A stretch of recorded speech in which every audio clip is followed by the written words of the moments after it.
Last podcast on the left is all about the facts. So when Southern New Hampshire University came on as a sponsor, it was time to do some research.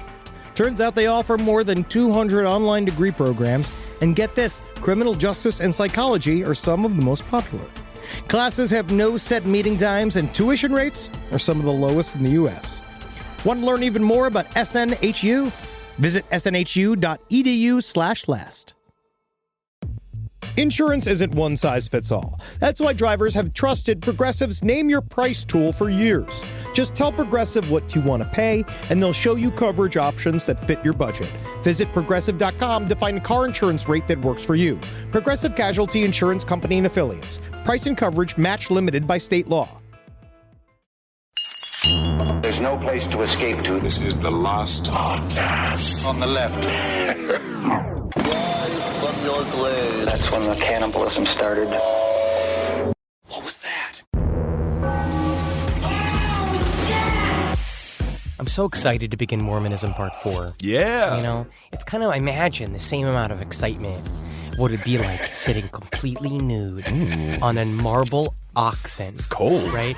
You're in the temple. You've never been in there before, so you might be like kind of suppressing a chub. Of course. Because also you're totally nude. So Right. maybe the cold is making your penis a little bit smaller, but it also could provide a lot of excitement.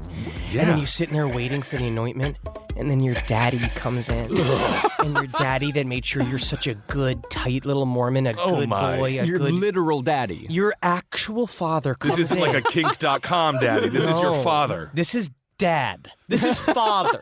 This is Mr. Kissel. This is banked Kissel. Well, we don't have to hit it so close to He home, do comes we? in there and he wants to make sure your penis is so clean for God. Oh, right. It has to be clean for God because you got to meet God, who's not even God. God's a dude.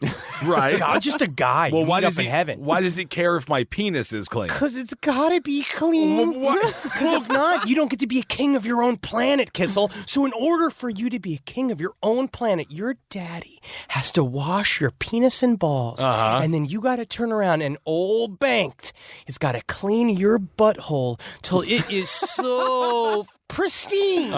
So it's like, not unlike the alabaster marble of the oxen that you've probably stained with your butt juice. just sitting All right. Well, you know what? Let's just start the show. This is the last podcast on the left. How is everyone doing? I am Ben with Marcus and with Henry, and we are coming to you live from beautiful, foggy London. Yeah, buddy, I am shitting liquid. Good, good. Which I guess is called the breakfast tea here. Absolutely. I had a bit of that. My wife loves it. You got a bit of the warm Guinness runs. I actually feels like it's more of the Guinness squat walks. Oh, isn't that something? All right. We are on to Mormonism Part 4.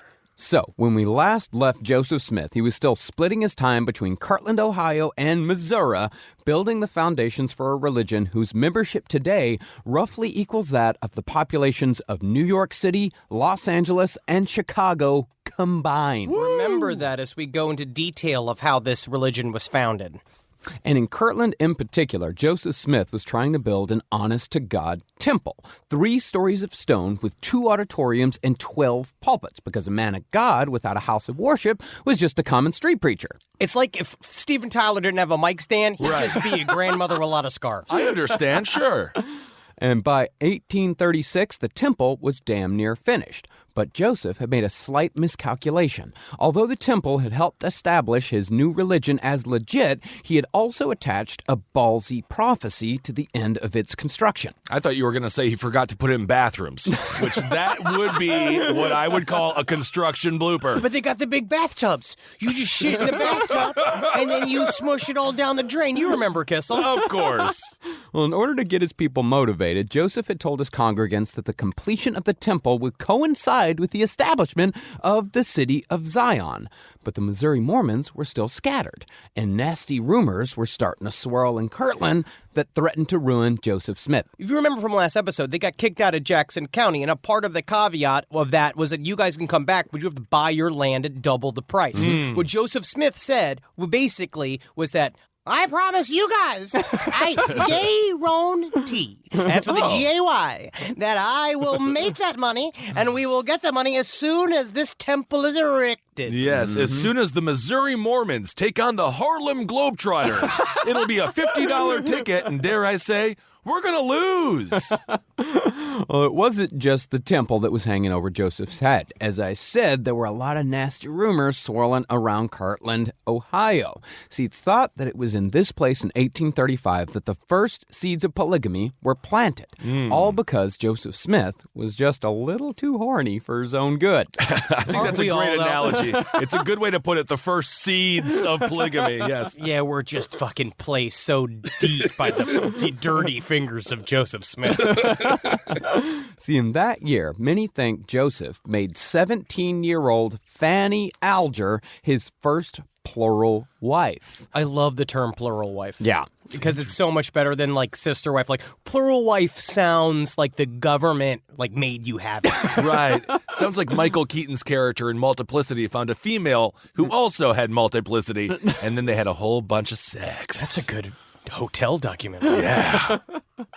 Well, plural wife, at the very least, is how the affair with Fanny Alger was later justified. See, Fanny was an orphan girl taken in by Joseph Smith's wife, Emma, because you could say whatever you want about the Mormons. At the very least, they did actually adhere to many of the teachings of Jesus Christ that so many of his so-called followers conveniently ignore today. Hold on a second. Are we talking about Joseph Smith, or are we talking about Woody Allen? Yeah. Isn't that the exact same story of Woody They Allen? are both creative powerhouses that really defined the sex symbol for a generation.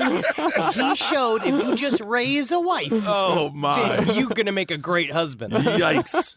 So it was while Fanny was staying with the Smiths that Joseph seduced her and began a brief affair. But when the whole affair went sour, Fanny was driven out of the church for good. Oh. And some of Joseph's longest-serving followers were none too happy about this. Among the most vocal of dissenters was Oliver Cowdery, who had been one of the original translators of the Golden Plates. Oliver was excommunicated for criticizing Joseph for the affair, even though Cowdery said he saw Joseph and Fanny fucking. Joe, didn't really appreciate the fact that you made me watch. You loved it when we did the London Bridge. Oh, was it falling down? And then we did the Eiffel Tower with that guy I met, Harvey. Do you remember the fence fixer? Then we did the Guinness Fountain. Yikes. But although Fanny Alger's role in history was later rewritten to say that she had actually been Joseph's first plural wife rather than just a teenager he seduced, Joseph was still spurred to revelation by this incident. Ooh, him and Chuck Berry. Yeah, we'd love to hear the Star report on this affair. In November of 1835, God supposedly told Joseph that Mormon wives were commanded to essentially let their husbands do whatever they wanted. The revelation read, in part, Hear this, y'all. This is straight, legit. Wives, submit yourselves unto your own husbands, as unto the Lord. For the husband is the head of the wife, even as Christ is the head of the church. Wives, submit yourselves unto your own husbands, as it is fit in the Lord. And also I'd like to add, women, be shopping.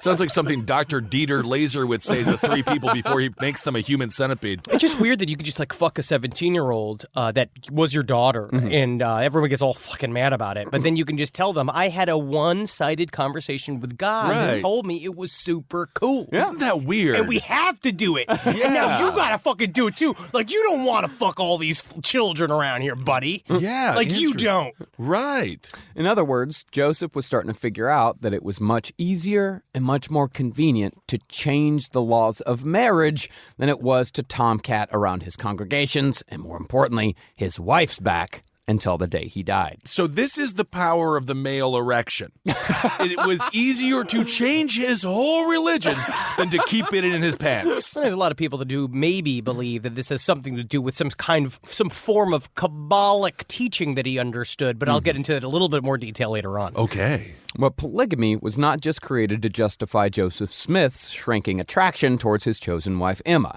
Oh, you think that this is just because Emma got all mad all the time? I think polygamy was really he just didn't want to fuck Emma anymore. Oh, but then you just gotta. I love being married, but you gotta. How many weddings you gonna have? Planning a wedding is stressful. It's expensive. But polygamy also served a very real, very cult-specific problem in the Mormon church. See, sometimes a married person will swallow the narrative from a cult leader whole, but their spouse just don't get it. Are you purposely just putting in all of these sexual puns? I've heard shrinkage, swallow, and seed. This is just you. This is you, because I did not do any of that on purpose. Or maybe it's just a subconscious Maybe we've been thing alone for 2 weeks, and I think that we do have some subconscious, like, I am also very horny. You have been in a lot of different, I'm going to say, institutions than Marcus and I in the last 2 weeks. Well, when you've got one spouse that believes in the cult leader and one spouse that doesn't, if that belief in the story is strong enough, the person who believes sometimes will abandon their spouse in favor of their new chosen leader. Now, this isn't really a problem if you're joining a cult like Scientology that lives entirely outside the Christian belief structure. But if you're Mormon, then you're unfortunately bound by biblical rules. Dude, it's like just even fucking having an afternoon with Jeremy Renner, right? You're hanging out with Jeremy Renner.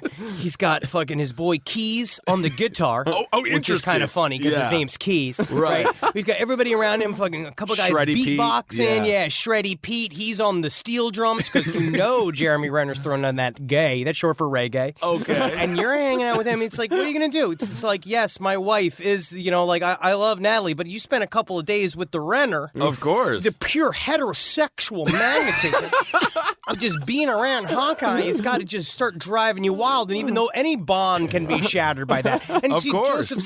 Joseph Smith's fairly handsome, too. Yeah.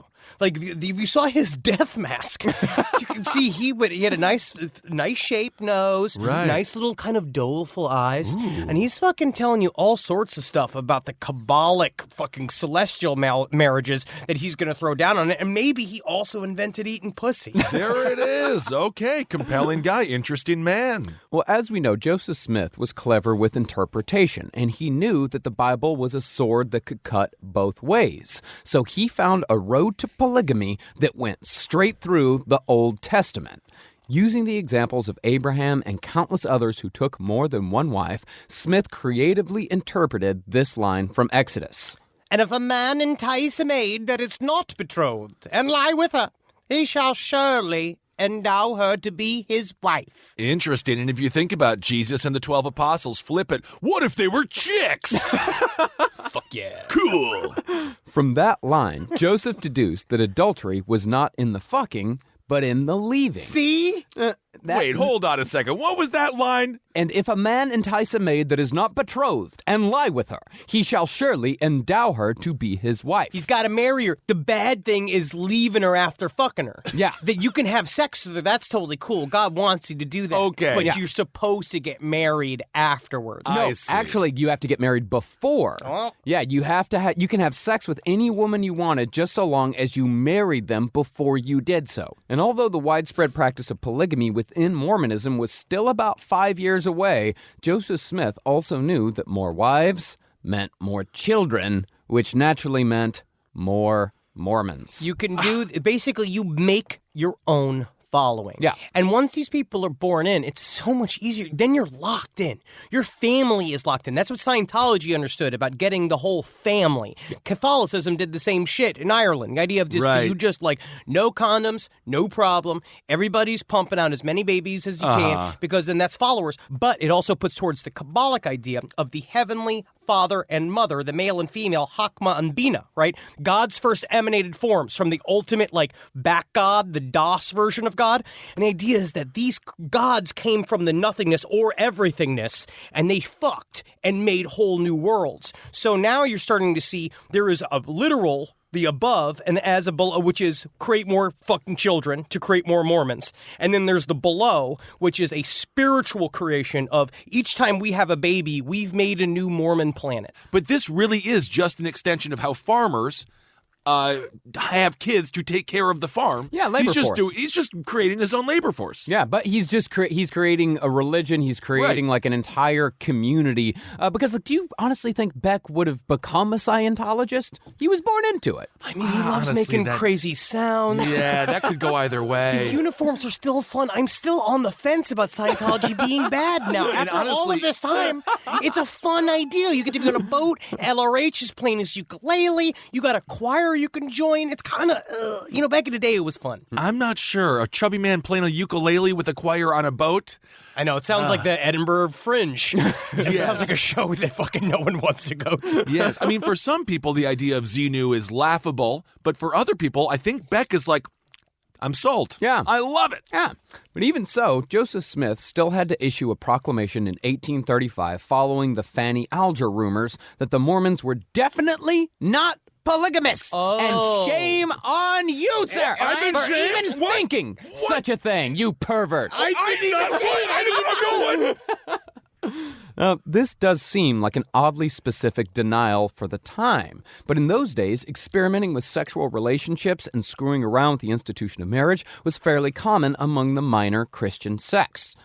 John Humphrey Noyes of the Perfectionists sensually wrote in 1836 that, quote, "The marriage supper of the Lamb is a feast, at which every dish is free to every guest."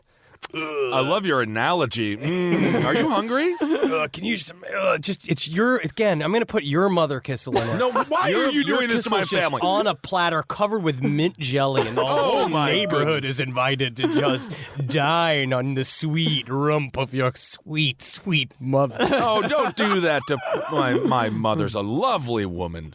And when this statement was published in a newspaper called the Philadelphia Battle Axe, That is fucking awesome. it's a great newspaper name. Yes.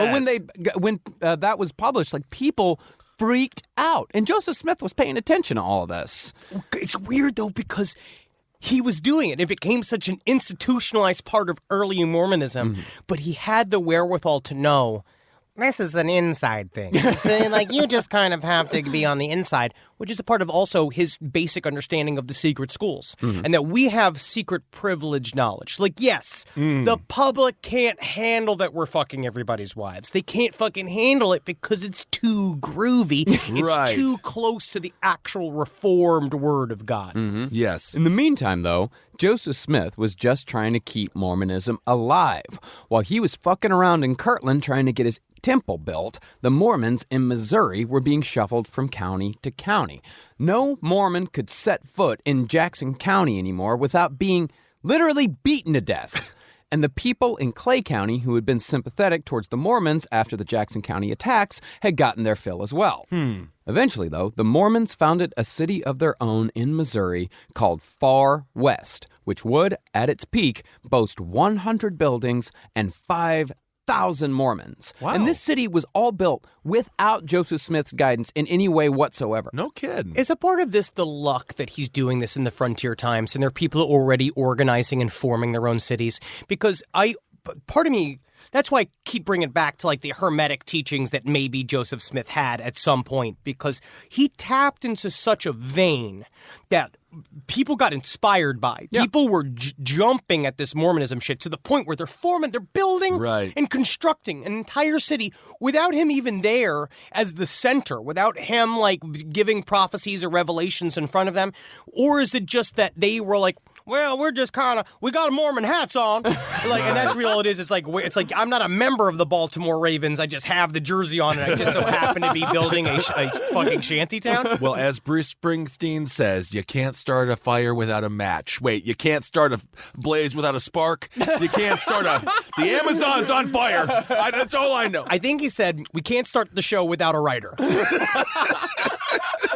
Well, I think what the Mormons were doing here, it's kind of like when you take a long road trip to a dumb destination, where you just have somewhere, you have a Right. goal, you have somewhere in mind, and that something that they had was Mormonism. Like, Mormonism brought them out there. It brought them out there, and it inspired them, and it kept them going. It gave them something to do. It gave them something to believe in that extremely difficult time. I would just recommend, so you don't have to begin and start and build a cult, just go to like a hotel shaped like a boot. And then when you get there, you'll be like, kind of sucks as a hotel. Not a lot of room here, but it's about the journey. Yeah. Now, Joseph Smith would eventually end up in Far West, but it took a series of massive fuck-ups in Ohio to get him there. Really, the beginning of the end for the Mormons in Ohio came when Smith decided to start his own bank. This motherfucker I don't even know how he sat down with these balls. I don't know how he has these ideas, because they're so, again, this is also maybe just the power of America, the power of just being inspired by our own spirit, where you go out there and he was like, we are up to our fucking brain lids in debt. We need money. Right. So he's like, how do I get money? How do I get money? Make up my own money. Boom. Well, I mean, it's not that dumb of an idea for the time. Because, see, although the Mormons were growing, the people they were converting were poor. They just did not have money. So Joseph was forced to borrow large sums of money to build the temple and keep the religion going. And what is money anyway, Marcus? I mean, money is just paper. It's just paper. And you only agree to spending my money when you sign your driver's license. But if you don't sign your driver's license, guys, I am a sovereign citizen. I don't sign anything. I do everything with an X. I don't even read. Okay, well, student Alex Jones, it's been great having you in our sociology class. But what is an A but 3 lines? What is a B but 3 lines? Well, you got an F. That is 3 lines on the paper. Yes. See, by 1836, Joseph was $50,000 in debt. In 1836 money. I don't even know how much money that is now.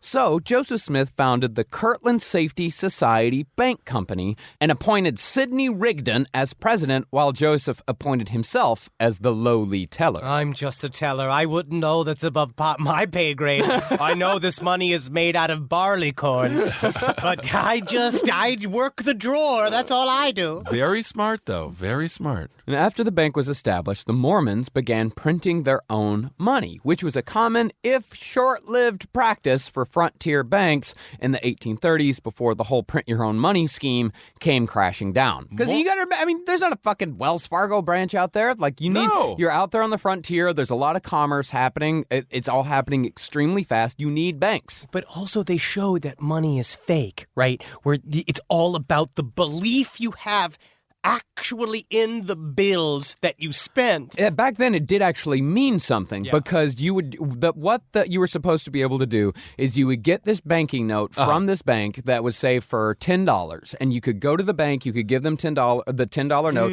and they would give you $10 in gold or silver or whatever. But the Mormons did not run their bank like that. Oh, what do you mean?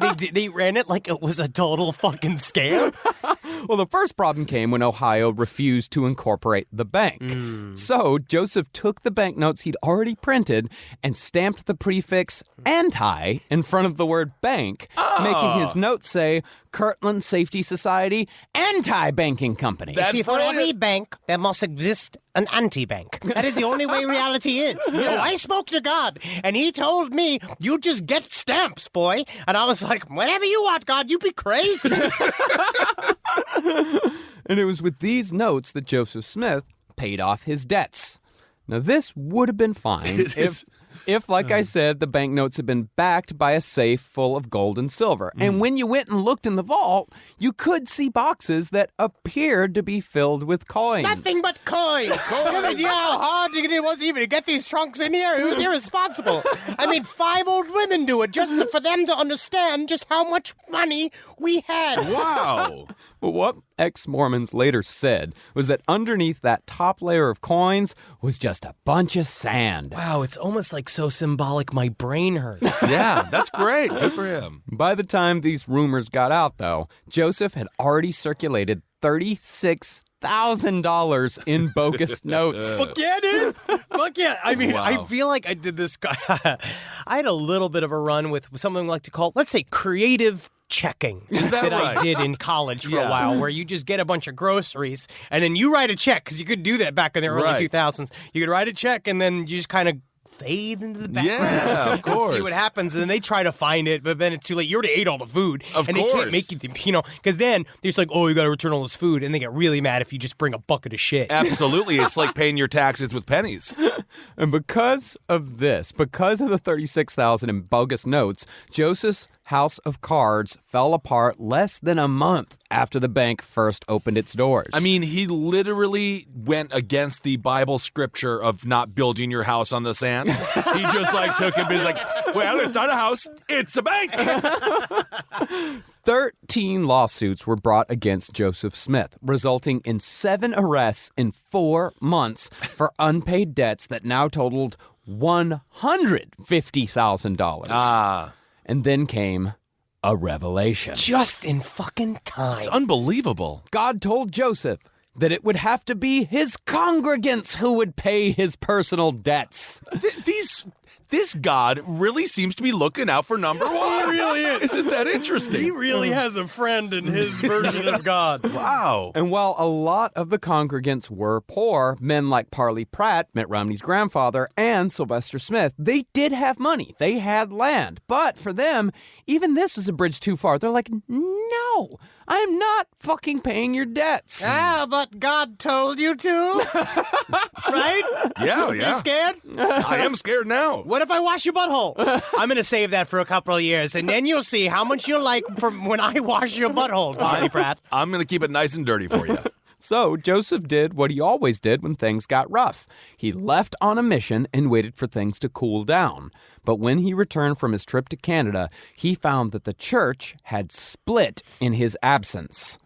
Many had stayed loyal to Joseph, but a good number, including David Whitmer, Oliver Cowdery, and poor Martin Harris, the guys who had helped to translate the golden plates, they were now following a young girl who claimed to be able to tell the future by staring into a magical black stone. That's so fucking fast. You got to be so Yeah. mad. These people you've been working on, all of a sudden a new hot comic shows up. Yeah. You show up there. You've been working so hard. You've been, You just get bumped. Next thing you know, you're just sitting there at the bar getting hammered. You've been Margaret Cho for 20 years. All of a sudden, you show up. Aquafina's now here? Aquafina. But that's got to be incredible of her just being like, yes, I can see in your future, all of you will be penniless. Oh, nice. That's pretty accurate, little girl. That's amazing. Were you in Poltergeist? Nailed it. The final straw for Joseph in Ohio came when a major warrant for banking fraud finally arrived, and an angry mob made up of creditors and ex-Mormons burned down the building where the bank had printed its money. These people were not fucking around. No. Old America was serious, dude. Yeah, they would just show up. There's a part of me really misses this idea. Yeah, I'm actually very proud of these creditors just being like, yeah, you don't think we're strong. But indeed, we might be nerds, but we will burn down your house. But that's back when they could get away with it. That's old school, just showing up being like, that bank defrauded me. Just burn it the fuck down. Burn it down. Well, that night, Joseph Smith was chased out of town by an angry mob who followed him for 200 miles. It's a white person chase. Honestly, running low, running on empty, like him with the huge beard, just running on the highway. But he is, talk about, this is great profit cardio. Yeah. He has ran Yes. and been run out of so many places. His calves must be incredible. Oh, absolutely. Stronger than Forrest Gump's. Yeah, they chased him for 200 miles before they finally gave up and went home. Jeez. Soon after, the 600 remaining Mormons left Kirtland as well, and the town that had once rivaled the great city of Cleveland fell back into obscurity. Meanwhile, Joseph was, as always, sidestepping and bullshitting. The people of Far West believed that God had made the bank fail in order to return his profit to Missouri, and Joseph followed their lead. Yeah, that's exactly what fucking happened. I meant to biff this. You guys 4D chess. It's always about playing that game that you don't even know we're playing. You even think we're playing 4D chess, but I'm actually playing 7D sorry. Whoa, isn't that something? Well, upon arriving in Far West for the first time, he proclaimed the land to be the valley where Adam and Eve went after their expulsion from Eden. And the Mormons had chosen the exact spot where Cain had murdered Abel to build their city. It's kind of like if Busch Gardens were centered around the Bible. You've got Adam and Eve land, you've got Cain and Abel land, and it was, I really think it was, let me taste some of the dirt right here. Adam and Eve shit right here. They did. Huh. And although the town was called Far West officially, Joseph Smith named it Adam Ondai Aman. Something that it works so well on a city sign. Yes. All the city planners were so happy they had to change all the signs from Far West to what seems Adam Ondi Aman. rolls off the tongue. And with this, the Mormons had a settlement that was solely theirs, rather than a place where others had already settled. But because they were in their own town didn't mean they weren't still in Missouri. And the Mormons still had a reputation for being abolitionist Yankees in a fiercely pro-slavery state that defended said conviction with deadly violence. Plus, the memory of the Mormons' forcible removal from Jackson County was still fresh in the minds of Joseph's people. So Smith chose a man named Samson Avard to form a defensive military body. This guy was very serious. He was super, super into it. He loved being named the admiral of a fucking army immediately, which is basically just farmers. But that's the American spirit again. If you got a gun and you got a flag, you are an army. Yeah, you got a chance to be one. But since it still had to be done under the auspices of their religion, Joseph structured the army as a series of secret fraternal societies. There were the Brothers of Gideon, the Daughters of Zion, the Sons of Dan, and the infamous Danites. Sons of Dan are such a fucking problem the way they keep setting off fireworks at my grandmother's house. I know, it really is ridiculous. It's not even July 4th. But as I was reading of this subject, it seems like it started informally, the secret groups, right? Where they it became a understanding, and then they started doing the handshakes, then they had their own ways of communicating, but it seems to create a precedent for more secret groups to be a part of Mormonism from now on. And there would always be something like the Danites. The Danites still sort of exist, and we're going to see as we track this further into modern times, this concept keeps popping up and seems to create massive problems for Mormonism, except because of the fact that it is like segmented into a secret group. So they can always go, we didn't know about it. Right. See, before all of this, before the Danites, when the Mormons had taken their fun little excursion down south to Missouri, they'd been badly armed, barely trained, and poorly led. It was more of a lark than anything else.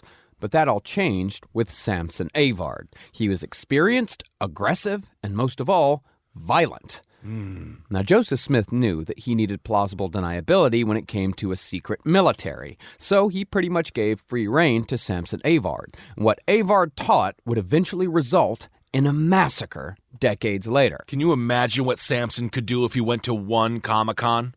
He could put together a force that would take on the U.S. military. See, the Danites in particular set the Mormons apart from regular folk by claiming that the Mormons were the true house of Israel, which made all the rest of us Gentiles, meaning that we were lesser than, and therefore fair game. I believe it's Gentiles. Gentiles? Yes, it's Gentiles. That's kind of because that's what the Jewish people call us. Yeah, we're Gentiles. Joseph Smith says that he repudiated any and all talk that may have led to violence. And he very well may have, because Joseph Smith was not an inherently violent man most of the time, unlike Brigham Young, who we'll cover on the next episode. But Joseph Smith certainly enjoyed the profits of violence and what it did for the Mormons, both physically and spiritually. But when you form a secret military society made up of justifiably paranoid people, it's not going to take long before it blows up in your face. And that's exactly what happened with the Mormon War of 1838. Rise from your grave. Summer schedules can get busy fast with camps, vacations, sports, family time. And, every single time Carmi eats a block of dark chocolate, we got to take her to the emergency room. You know how much time that takes. All right, IXL makes it easy to keep learning part of the routine in just a few minutes a day. iExcel is an award-winning online learning platform that helps kids truly understand what they're learning, whether they're building math confidence, strengthening reading and writing skills, or reviewing science concepts.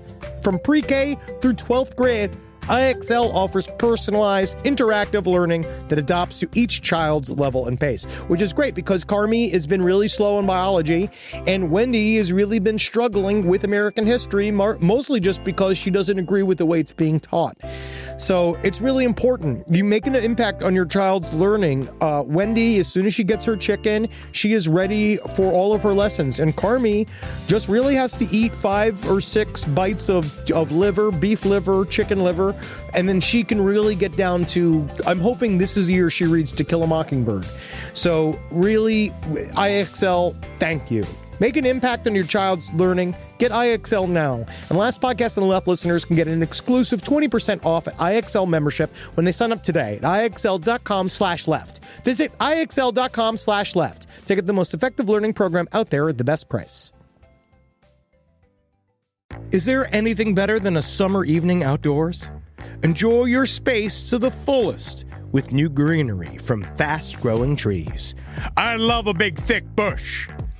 Fast Growing Trees is America's largest, most trusted online nursery, and they can send me a big, thick bush any time of the day. It arrives at work. It arrives at my car. I can pinpoint on a Google map where it is. Send me a big, thick, brown bush. And they send it immediately when they have it, because sometimes the shaver comes to town. I remember one time I ordered a cherrywood tree from Fast Growing Trees. And my God, I couldn't cut it down, no matter what my father told me to do. I had to lie to him about it. And next thing you know, I became the first president of the United States of America. And even you can become the first president of the United States of America with Fast Growing Trees. Right now, get up to half off select summer planning essentials, plus get an additional 20% off your first purchase with code LEFT at checkout. That's an additional 20% off at fastgrowingtrees.com with code LEFT at checkout. Offer is valid for a limited time only. Terms and conditions apply. All right, I know what you're thinking. I like to go banking, but I don't want to give to these big old banks all the time that cater to the 1%. Well, go ahead and get yourself hooked up with Chime. It's banking built for you, not just those rich jerks. And they got thousands of fee-free ATMs because why pay to get your own money? Chime is working for you, man. You get your Chime card, you're going to get travel perks, you're going to get into airport lounges, you're going to get those chicken thighs. You know, every time I go to an airport lounge, I get chicken thighs. And you know what I say whenever I see a plate of chicken thighs? Give me more.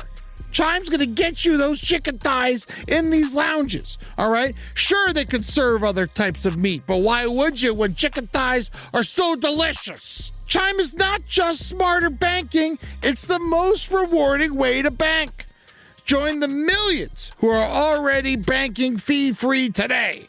Head to chime.com/left. That's chime.com/left. It only takes a few minutes to sign up. Chime is a fintech, not a bank. Banking services for Chime Card provided by Chime's bank partners. Optional products and services may have fees or charges. Stated cashback for Chime Prime only. No minimum balance required. Checking account ranking based on JD Power Survey published October 20th, 2025. For more information on travel perks, go to chime.com/disclosures.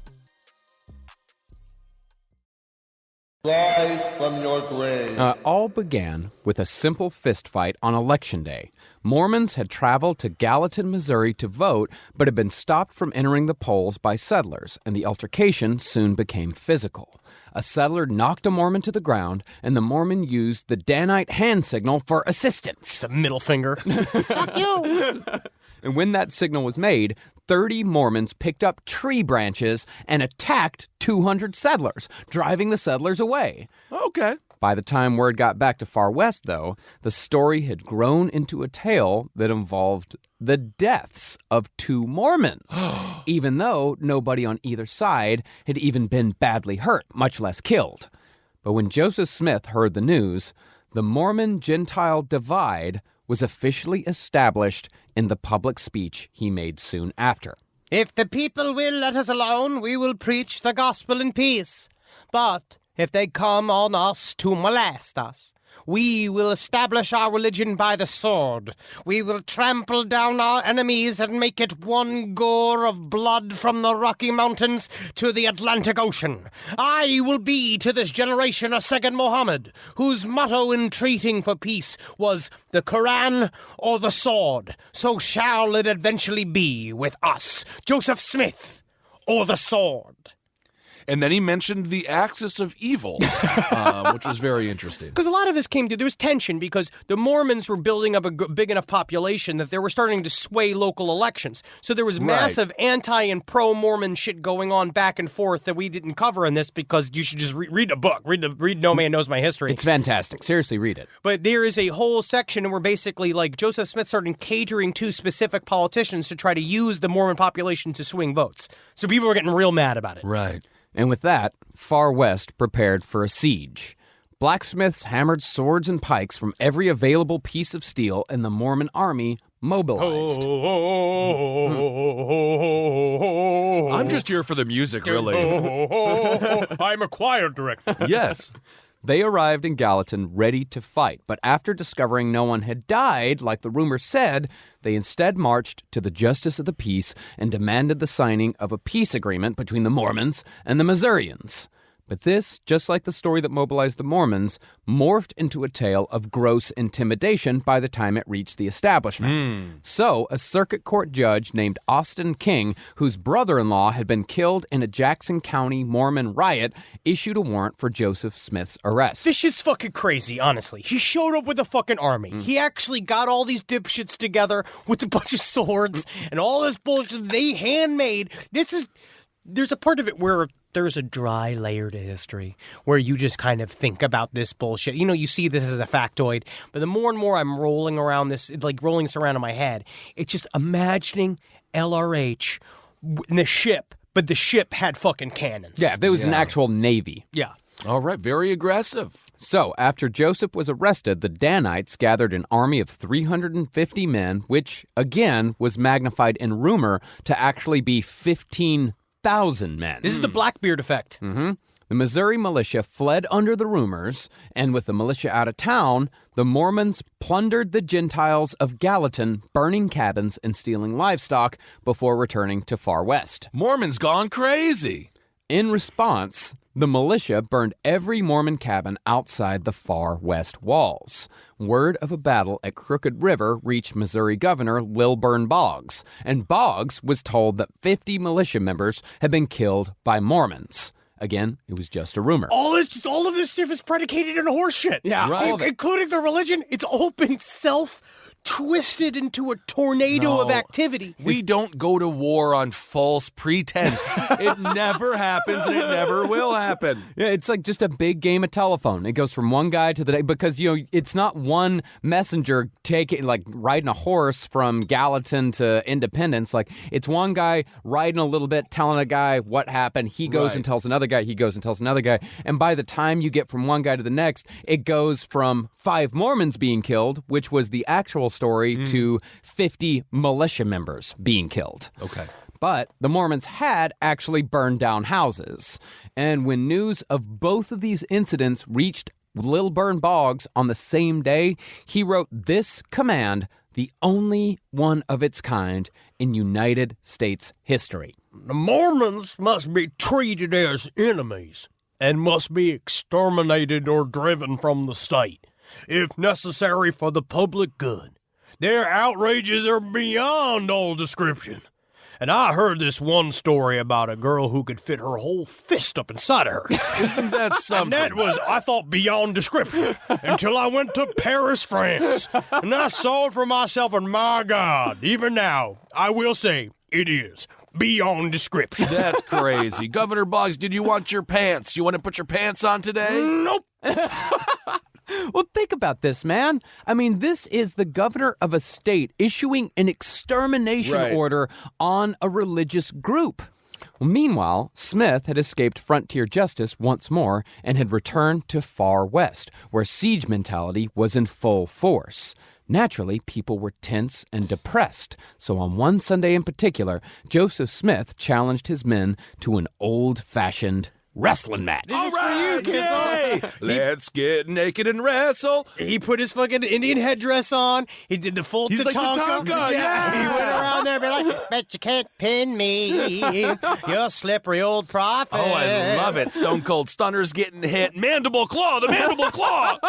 One by one, the men tried taking down Joseph, but Joseph was a great wrestler. He was like Abraham Lincoln. Yep. And not a single Mormon could throw Joseph Smith. So finally, Joseph stepped aside and just let the men wrestle each other. And if you want a greater analogy of the world that we live in now compared to the world that was, Abraham Lincoln is in the NCAA Wrestling Hall of Fame. Donald Trump is in the WWE Hall of Fame. So just let that sink in. It is a perfect analogy for our times. But think about it. We should try to let Travis wrestle us more often to try to inspire them. The rage in Travis, he would just, our eyes would be gouged, our noses would be ripped off. This is all about inspiring our employees, inspiring the people, just like wrestling and having a good time and playing grab ass and pinning them down and just seeing what happens when he's squirming underneath us. Oh, gotta put my HR cap on. Henry, shame. Oh, yes, I experience it. But Sidney Rigdon, Mormonism's eternal wet blanket, came and chastised the men, sword in hand, for breaking the Sabbath. Oh, come on. You gotta have a little fun. Come on. In response, Joseph knocked the sword from Sidney's hand and said, quote, "Old man, you must go out, or I will throw you down." Hey, all right, so he had a little hair. He had a little hair up his ass here, huh? Oh, yeah, man. And when Sidney refused, Joseph knocked off his hat, ripped his coat, and tossed him out of the ring. Huzzah! And everyone's just like, yeah, Joey! Yeah, Joey! Now, he did not go over the top rope, and by Royal Rumble rules, he's technically still in the match. But it's crazy. He's just getting everybody going. This motherfucker, they're out there. And at some points being like, Mr. Smith, aren't we fighting a war? Yes, but today we're wrestling. We're wrestling! From that day forward, Sidney Rigdon followed Joseph Smith unconditionally until, of course, Joseph tried to fuck his daughter a few years later. But while the boys were all having fun in Far West, the Missouri militia was making good on the proclamation of Lilburn Boggs. Although most Mormons had heeded the warning Joseph Smith had made to retreat inside the walls of Far West, one stubborn settlement called Haun's Mill refused to leave what they'd built. So, when the Missouri militia arrived with a force of 200 men, the Mormons were slaughtered like animals. The militia picked off Mormons from the tree line, making no distinction between the adults and the children. And after the Mormons had been mostly subdued, the militia then moved in and finished off the wounded. One old man was hacked to pieces with a corn cutter. One 9-year-old boy was dragged from his hiding place and shot in the head at point-blank range after one militiaman said, "Nits will make lice." All in all, out of the 38 people who called Haun's Mill home, 17 had been murdered and 15 had been wounded. And after the militia left, the survivors lowered the dead into an unfinished well and headed towards Far West. Now, Joseph Smith knew that although his men were loyal and dedicated, they were no match for the savagery the Missouri militia was ready to dole out. So Joseph privately told one of his men to go to the local general and, quote, beg like a dog for peace. Publicly, though, Smith sang a different tune. This is what he told his people. "If they try to attack us, we will play hell with their apple carts. Before now, men, you fought like devils. But now I want you to fight like angels. For angels can whip devils. And for everyone we lack in number to match the mob, the Lord will send an angel to fight alongside. You won't see them. And they're not going to do a lot of the killing, but imagine they're rooting you on with their phantom cries and their transparent swords." So this whole thing was about apple carts, huh? Is that what's going on here? Apple carts is old-timey talk for ball sacks. Oh, I see. Okay. But while the bluster kept up morale, the conditions sent back to Joseph Smith were, to say the least, harsh. First, the Mormons were required to surrender, after which their leaders would be tried for treason. Second, all Mormon property would be confiscated and liquidated. Third, all Mormons not executed for treason must leave the state immediately. And fourth, the Mormons would be required to surrender all their weapons before they left. Okay, here's a counter pitch. Here's a bit of a counter pitch. What if you just let us go scot-free? I will say number 3 isn't that bad. You mean to tell me I've got to leave Missouri? Oh, man. Oh, no. And if the Mormons did not meet these demands, each and every Mormon would suffer the same fate as those who had died at Hans Mill. They're essentially threatening genocide. Right. And while these terms were deliberated, Joseph Smith, Sidney Rigdon, Parley Pratt, and a few others were held as hostages.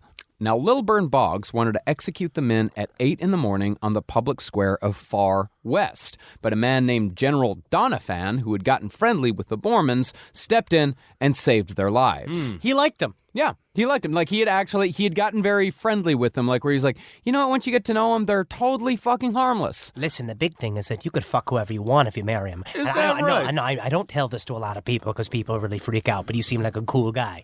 Donovan, Irish, you know what I'm talking about. Because really at this time, yes, the Mormons, the reason why the Missourians hated the Mormons so much was because the Mormons were anti-slavery. Well, they weren't even anti-slavery. It's that the Missourians thought they were anti-slavery. It was a rumor Because that was Joseph going Smith around. would have been whatever anybody wanted to be. Well, the But Mormons... this is a good thing that they were anti-slavery, obviously. He didn't want to be publicly anti-slavery. He was against being publicly anti-slavery because of how much heat it brought on them. He had a private set of circumstances, and then he was like, but on the outside, we were trying to keep up with the Johnsons. You know what, man? I'm just going to say, if I only heard 2 facts, anti-slavery and you get to bang a bunch of chicks, put that magic underwear on my head, buddy. But understand, like, we're on the way to the Civil War right now. Right. We're about, in this period of American history, we're about 20 years away from the Civil War. And that was a long, long time coming. And Missouri was one of those battleground states where you had people that were both pro-slavery and anti-slavery. And if you were anti-slavery, then the pro-slavery people would murder you. Well, in the meantime, 6,000 militiamen descended on Far West. In 1 week, they shot cattle and hogs, hunted down and murdered elders, and tied down Mormon men and women alike in the schoolhouse and raped them. And at the end of it, the Missourians told the Mormons that the Mormons were the real aggressors. But that's only because that false story was backed up by none other than Samson Avard.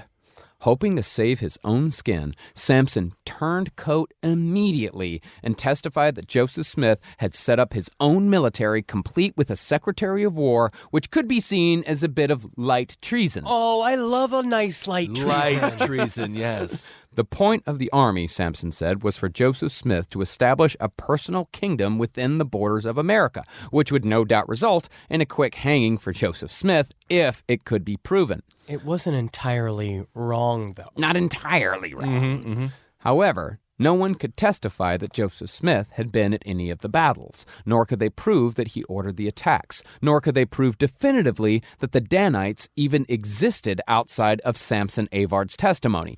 Luckily for Joseph Smith, nobody had written anything down yet. No, because he kind of had a plan for that. Because he talked about the verbal testimony. Yes. And how important it was to just remember the things I say and spread it via story. Speak to each other, because then you really get the gist of it. Now, you don't want to write it down. Yeah. Words are just, again, lines on paper. What is a O but an asshole? What is an R but a crooked nose? Yeah, that's true. And it is interesting because if you do it like that, then everyone can kind of interpret it in their own mind and make it fit whatever they believe, as opposed to having a solidified belief system that they could argue against. But Joseph Smith kept very intense diaries, which you'll find out decades and decades later that all of this was transcribed, obviously twisted from an unreliable narrator's point of view, where he is the only person who can talk to Jesus Christ and God himself, who's the same person, but who is also a gigantic planet. Yeah. Well, furthermore, the Hans Mill massacre was now national news, which turned the tide of public opinion towards the Mormons. Now, on and on it went until finally Mormon leaders bribed a guard with whiskey to facilitate their escape. Very interesting. Are we talking about the Epstein suicide again? What happened? What's going on here? I love it. They were sleepy guards. They were indeed. Yeah, and that's exactly what happened here. The guard drank himself into a deep sleep. It was just pretty much, here's your whiskey. He's like, all right, I'm just going to drink all this. I'm going to fall asleep, and then y'all get out of here. They Scooby-Dooed their way out of it. Honestly. Yeah, while he was asleep, Joseph Smith and the other leaders skittered away and left Missouri forever. They, along with 8,000 other Mormons, fled to a settlement in Illinois established by Brigham Young named Nauvoo. Now, remember that number. Think about that shit. We're already at 8,000 Mormons. They have built this. It's going to become a big old city. And Nauvoo, I've never been there, I'm really, really excited. I Google street mapped it. Yeah. And I walked through the streets of Nauvoo, and it is fucking weird. So you mean to tell me Mormonism, the religion that outlaws alcohol, would not be around today without whiskey? Yeah. Okay. Now, the first year in Nauvoo was beset by disease and death, but after the Mormons established themselves, they built a city that, at its peak, had 250 buildings and over 15,000 Mormons. And Nauvoo comes from a bastardized version of the Hebrew word for, I believe, heaven. Beautiful. Beautiful. And again, he has these weird...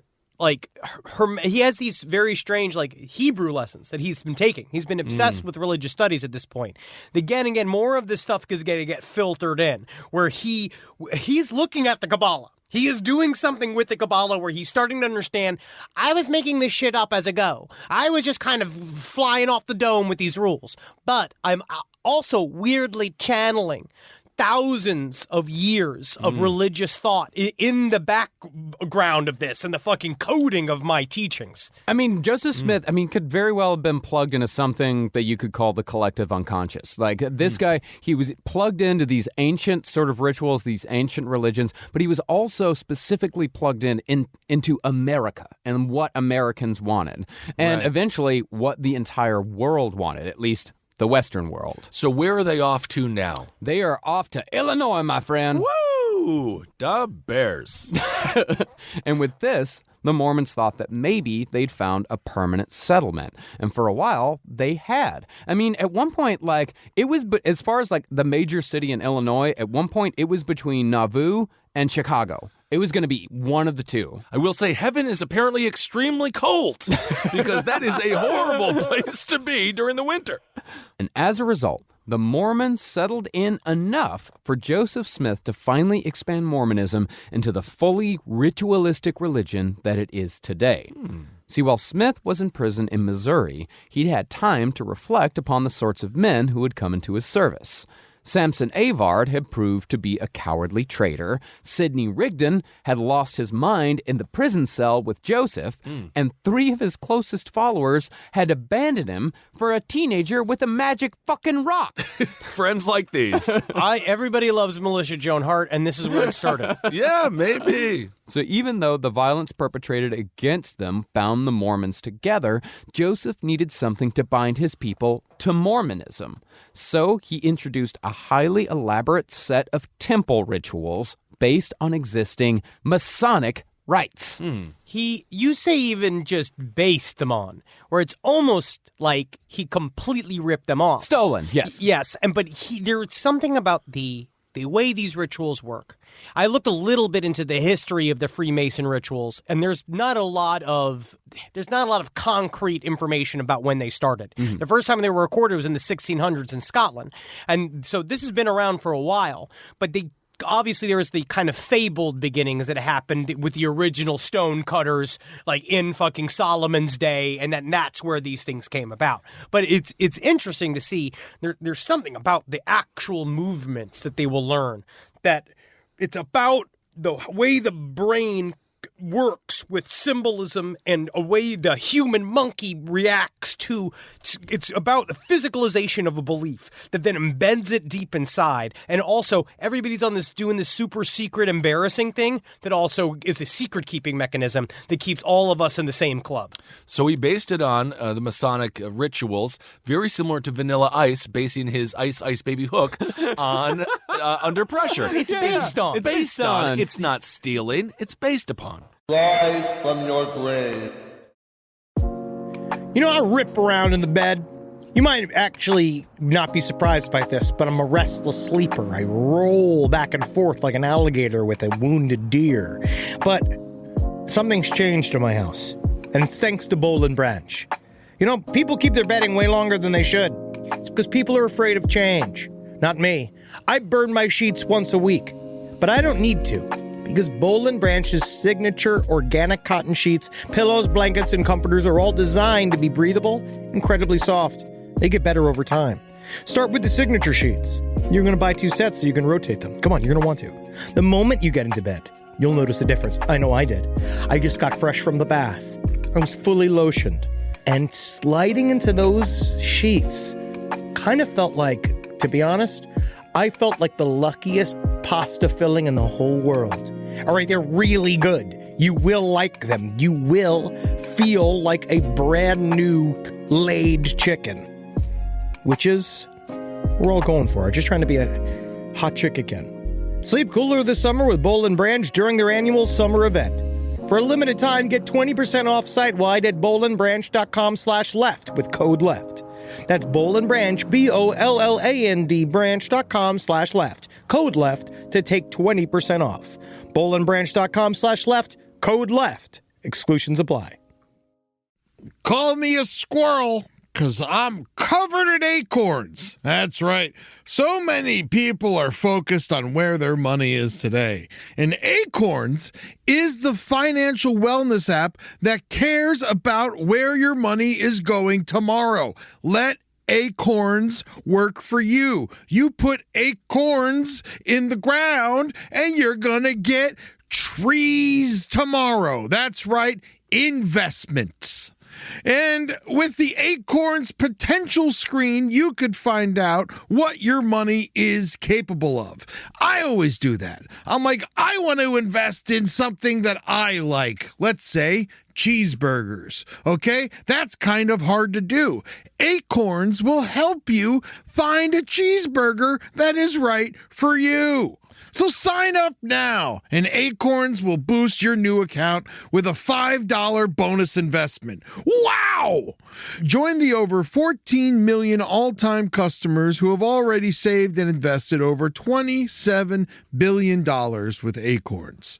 Head to acorns.com/left or download the Acorns app to get started. Paid non-client endorsement. Compensation provides incentive to positively promote Acorns. Tier 2 compensation provided. Potential subject to various factors such as customers' accounts, age, and investment settings. Does not include Acorns fees. Results do not predict or represent the performance of any Acorns portfolio. Investment results will vary. Investing involves risk. Acorns Advisors, LLC, an SEC registered investment advisor. View important disclosures at acorns.com/left.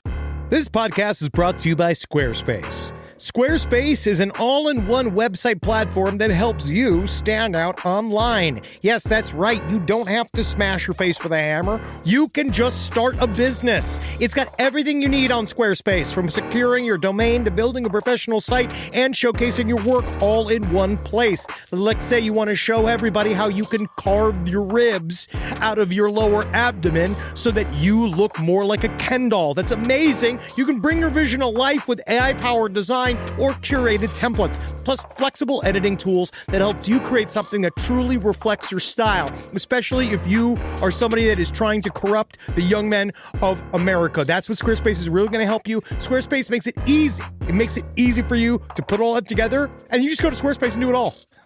Thanks, Braden.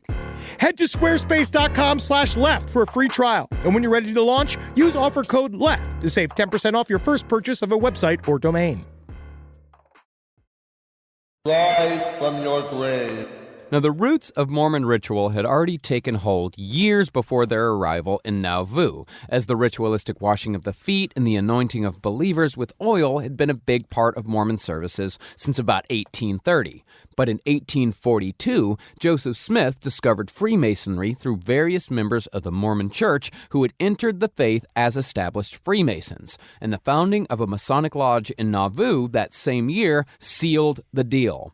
See, in Freemasonry, Joseph Smith once again found a ready-made system that he could steal and adapt for his own purposes. He reasoned that what worked for the Masons for centuries would no doubt work for the Mormons. And in this, he was absolutely correct. It's just so mysterious.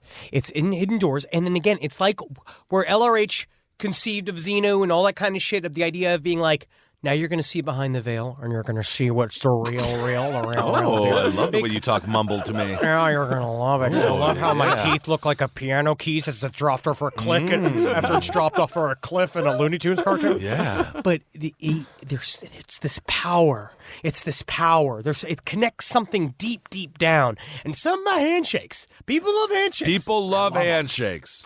Although the Mormons have a large variety of rituals, the most important one is known as the endowment.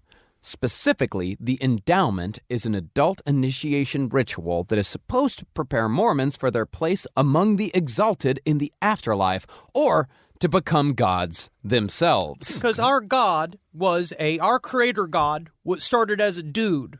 And this dude exalted himself using ancient rituals in order to shoot past human life into this creator God status in order to work for the big up top God, right? All of this weird hermetic idea of the layers of godhood. And so his job is he basically creates Earth and all this kind of shit, but then he transmuted himself back into human form into Adam and Eve and arrived back on Earth. And then inspired it again, got exalted again, came back, went back to the up top, came back as Jesus again.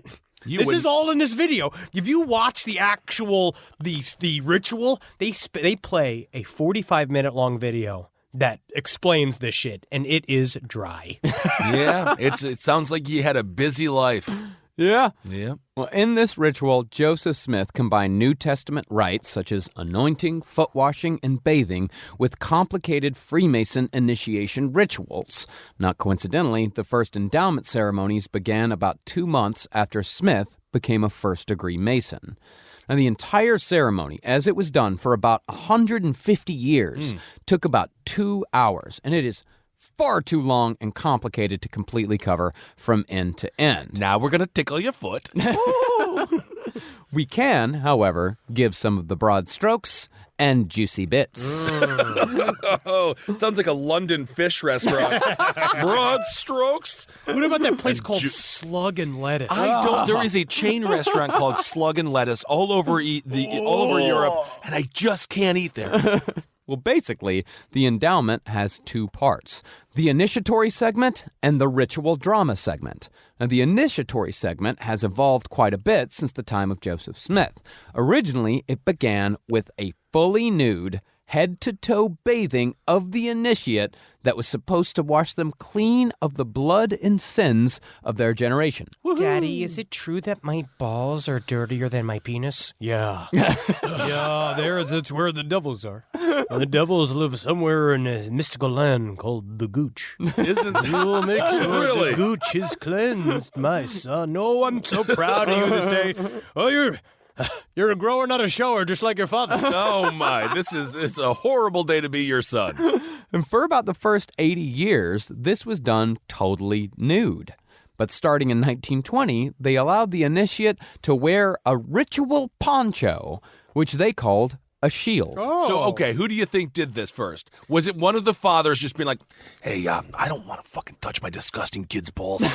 Could you Daddy, they said that you're going to wash my nuts honestly, because of God. I want to be a god. I love you, son. Could you just put a fucking poncho on that goddamn kid? I sat in a bunch of dog shit. You did. Yeah, put a poncho on him, could you? Well, then, in 2005, they changed it so one began the ceremony with their temple garment. And now they only wash the head. Yeah, come on. They just fucking do anything. They don't do anything fun anymore. I almost respect it more when they went all in, you know? Well, speaking of the temple garment, that brings us to the famed magical underwear. Yes, I've been waiting for the magical underwear. It's finally appeared. Well, originally, the temple garment, as it's called, was a shirt containing no metal that was given to the initiate following the washing, and that shirt was then hidden after the ceremony to hide it from, quote, destroying angels. Pretty soon, AKA like moths. Yes. Pretty soon, though, the temple garment evolved into a utilitarian suit of long underwear that the initiate was commanded to wear constantly as a protection against evil, which gave the Mormons a way to control their followers' lives on a very basic and constant level. I like the way you put that because that's really the truth. Because then you have It physicalizes the secret. Yeah. It physicalizes the bond and the commitment you've made to the Mormon church, because no matter where you go, I mean, it can't be that comfortable to be wearing this set of long underwear, especially when it's fucking hot, especially when you're on your mission, you're in a weird new city, and you're doing all this fucking bullshit. In the wintertime, it's fantastic. I used to have like 3 sets of Mormon magical underwear that got me through like many winters in New York City. But you wear 3 shirts at a time. Yeah, I'm wearing 3 shirts right now. Yeah, it's hot in here. No, I'm actually wearing 2 shirts. I'm actually fucking sweating my balls off right now. Right. Well, I can wash those for you if you want to convert. The only magic underwear that I'll ever believe in is Michael Jordan's jockey underwear. Remember that when he was the spokesperson? It was jockey, right? Yeah. I believe so. He was always wearing that underwear on TV. Oh, it's Fruit of the Loom. It was Fruit of the Loom? I think. Oh, I don't even know. We're going to get a lot of emails about this. I thought you were about to throw it to a MeUndies ad for us. Oh, yeah. Well, following the donning of the underwear, Mormons were then required to take a long series of oaths. The first oath was the law of obedience, in which women swore to obey their husbands and men swore to obey God. Convenient. Isn't that something? This was the Mormons' end-around way to later guarantee that their wives would go along with whatever polygamous relations might come about, because the men were only obeying the dictates of God when they married and had sex with other women. It's not me, baby, it's God. I want to see someone try to explain this to their wife now. When they get back from Las Vegas and he is covered in herpes. Listen, these aren't sores. These are called angels' kisses. Is that right? Yeah. And I didn't lose money. I tithed it to Vegas. Isn't that something? Remember that when we said, oh, we're in love, we don't have to sign a prenup? Well, you're going to regret that. There's nothing left. You don't even need a prenup. And interestingly, although establishment Mormons renounced polygamy long ago, again saying, God changed his mind. Swish. To this day, when a woman gets a divorce in a Mormon church, she is required to undergo a ritual in which she cancels her previous marriage. And I bet you that must be super simple and easygoing to go through. Oh, yeah. Canceled. However, men are required to do no such thing, which means, by Mormon belief, that a man who marries multiple times due to either divorce or the death of their spouse will have multiple wives waiting in the celestial kingdom when he dies, bound by oath to do his bidding for all eternity. It almost seems like Mormon heaven is only heaven for men and kind of hell for women. Interesting, Kissel. Yeah. That's weird. It seems like you're right, exactly fucking correct. Right on the nose. It's funny how they keep just taking these basic beliefs. Yeah, they can reform, and they do reform. Yeah. They're trying to modernize. They're trying to keep their religion alive. But every single time they do it, they just take the secret lessons and they bury it a fucking foot deeper. Mm-hmm. And each time it gets deeper and deeper, and it just gets deeper and deeper. Deeper. But every single time it becomes even more ingrained into the actual kind of like reptile brain of the people living it, because you don't even know that you're still exercising and living the initial wishes of Joseph Smith, even though you're being told we're getting modernized now. All of this, that's all in the past. That's all the goofy shit. You're still doing it. You're still practicing the old ideas. They're just hidden. But perhaps the most infamous of the oaths that were a part of this ritual until 1990 were the penalty oaths. Uh-oh. Taken directly from Masonic ritual, the participant is given a Mormon name of the Aaronic priesthood and is sworn to keep Mormon secrets under threat of penalty. And that penalty was death. Well, that's a little strict, sir.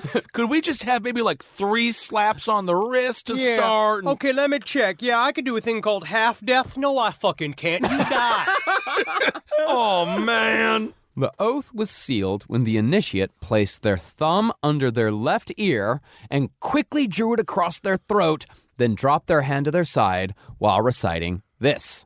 We covenant and promise that we will not reveal any secrets of this, the first token of the Aaronic priesthood. Should we do so, we agree that our throats be cut from ear to ear and our tongues torn out by their roots. I thought you were going to say they had to say, rest in peace. Like The Undertaker. Well, after that, they took an oath to obey the law of gospel, which bans, quote, light-mindedness, loud laughter, evil speaking of the Lord's anointed, the taking of the name of God in vain, and every other unholy and impure practice. They all sound like rules made by someone who is hungover. I don't want to hear you laughing right now. I cannot. They all just sound like someone who has very audible sensitivity at this point. But you wouldn't get to this endowment ritual if they hadn't already. They went over your records. You have to be the purest of pure Mormon that truly is a believer of this shit. The only reason why I got to see the endowment ritual was because whoever filmed it must have gone so deep undercover, because you have to be a good boy for years. Yeah. Like, you have to really walk the walk tightly. Like, it's like being like fucking Mata Hari. Yeah, Mormon temples, you can't just go into a Mormon temple. Like, not even Mormons can just go into a Mormon temple. When I walked by the Mormon temple in Utah, they actively rejected me. So yes, I believe that. Well, after that oath, they're given the robes of the Aaronic priesthood and are made to take a second penalty oath, which says that they are to have their heart ripped from their chest and eaten by birds should they divulge secrets. It's fucking metal. That is kind of metal, yeah. And on it goes, through the robes of the Melchizedek priesthood, the law of chastity, and 2 more penalty oaths that say that if a Mormon divulges secrets, their body should be cut asunder in the midst, and all their bowels gush out. And as they did this, they moved from one room to the next in the temple, which echoed the Masonic practice of moving up in degrees, except Joseph called it progressing from grace to grace. And the Masonic parallels don't end there. Both initiation rituals feature the initiate being in underwear, both give the initiates new names, and both feature an oath in which the throat is cut and the tongue is torn out should secrets be divulged. All of which are cult techniques. Yeah. Putting you in a specific thing to wear, put you in a specific mental state. Giving you a new name literally takes your old identity and fucking gets rid of it. But also, this is a secret name. Like, this isn't your new public name. This is a name that you're supposed to keep and remember forever. So this isn't on your name tag if you have a job at McDonald's. You're not like Caesar the Eighth. I mean, you could, if your name is like Glurth, you can go back and be like, yeah, my Mormon name is Aaron. I'm just going to keep Aaron.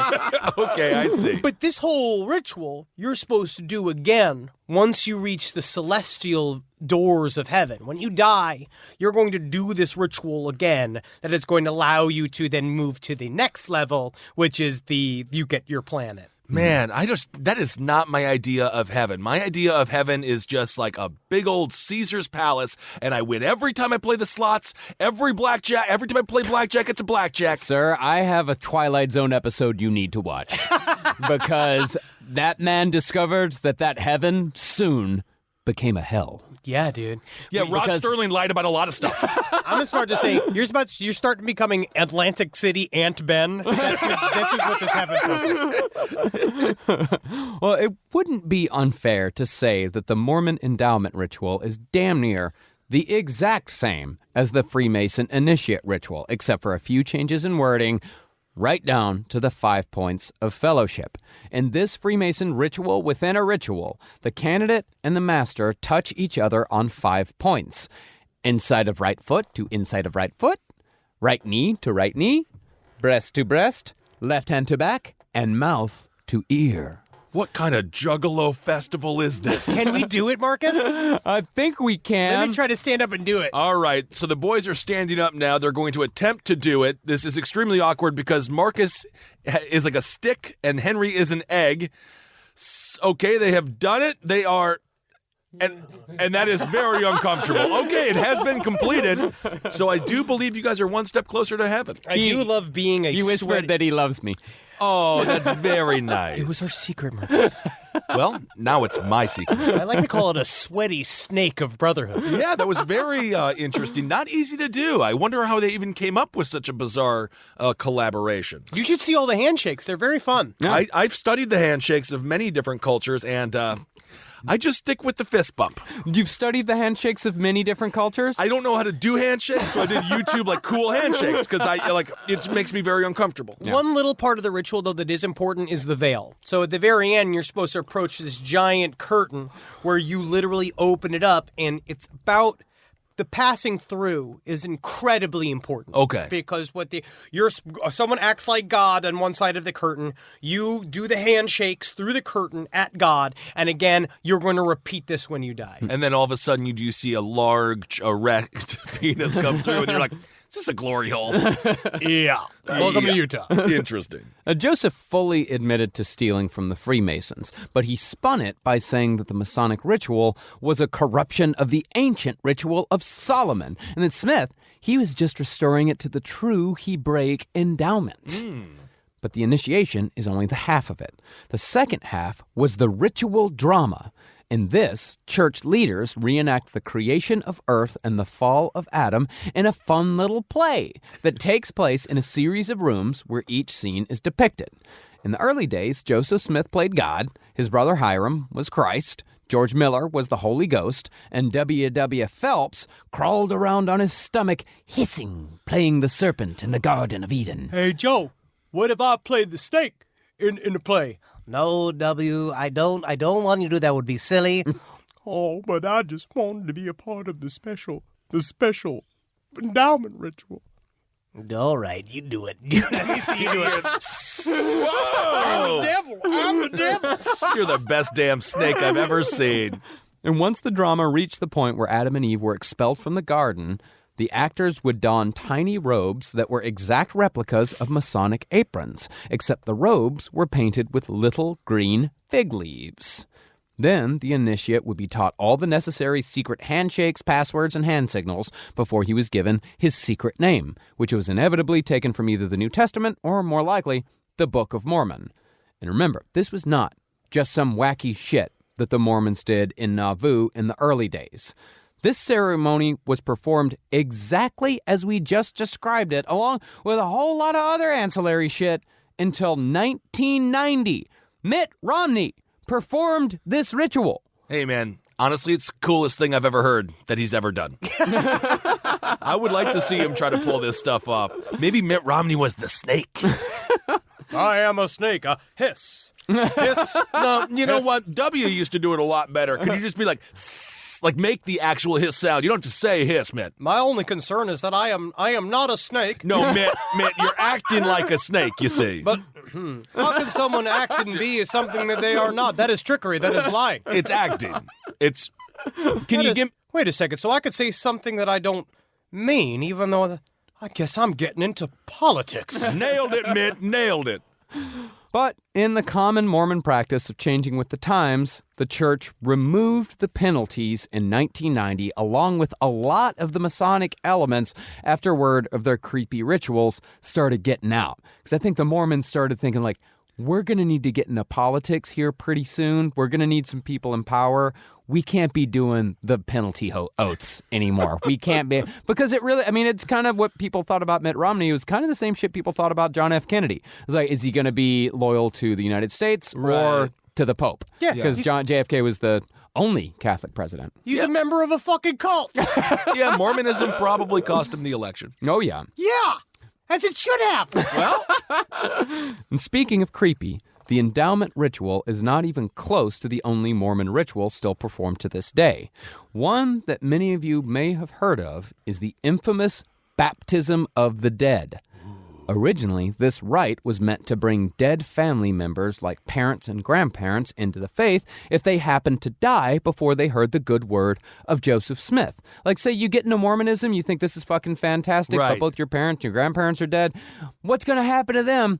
You know what? We can do the baptism of the dead. Okay. What this ritual is supposed to do is send a little message to the baptized spirit in the afterlife, send a little note, and wherever that spirit may be, this message gives them the choice as to whether they want to be a post-mortem Mormon or not.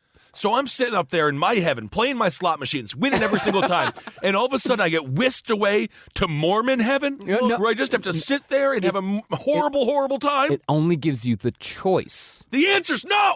No, you get an invite. A nice young man will show up and be like, Mr. Kissel, you seem to be, you've been taking the Lord's name in vain quite a bit of that slot machine, sir. Yeah, because I celebrate by saying, God damn it, another win! Sir, you're drinking a lot of coffee, and I seem to notice there is about 7 Bud Light Limes in front of you. Yeah. Would you want to... You know what? I'm just going to skip it. I'm going to leave. Yeah, why don't you get the hell out of here? But more recently, the Mormons expanded this ritual from ancestors to include celebrities and historical figures.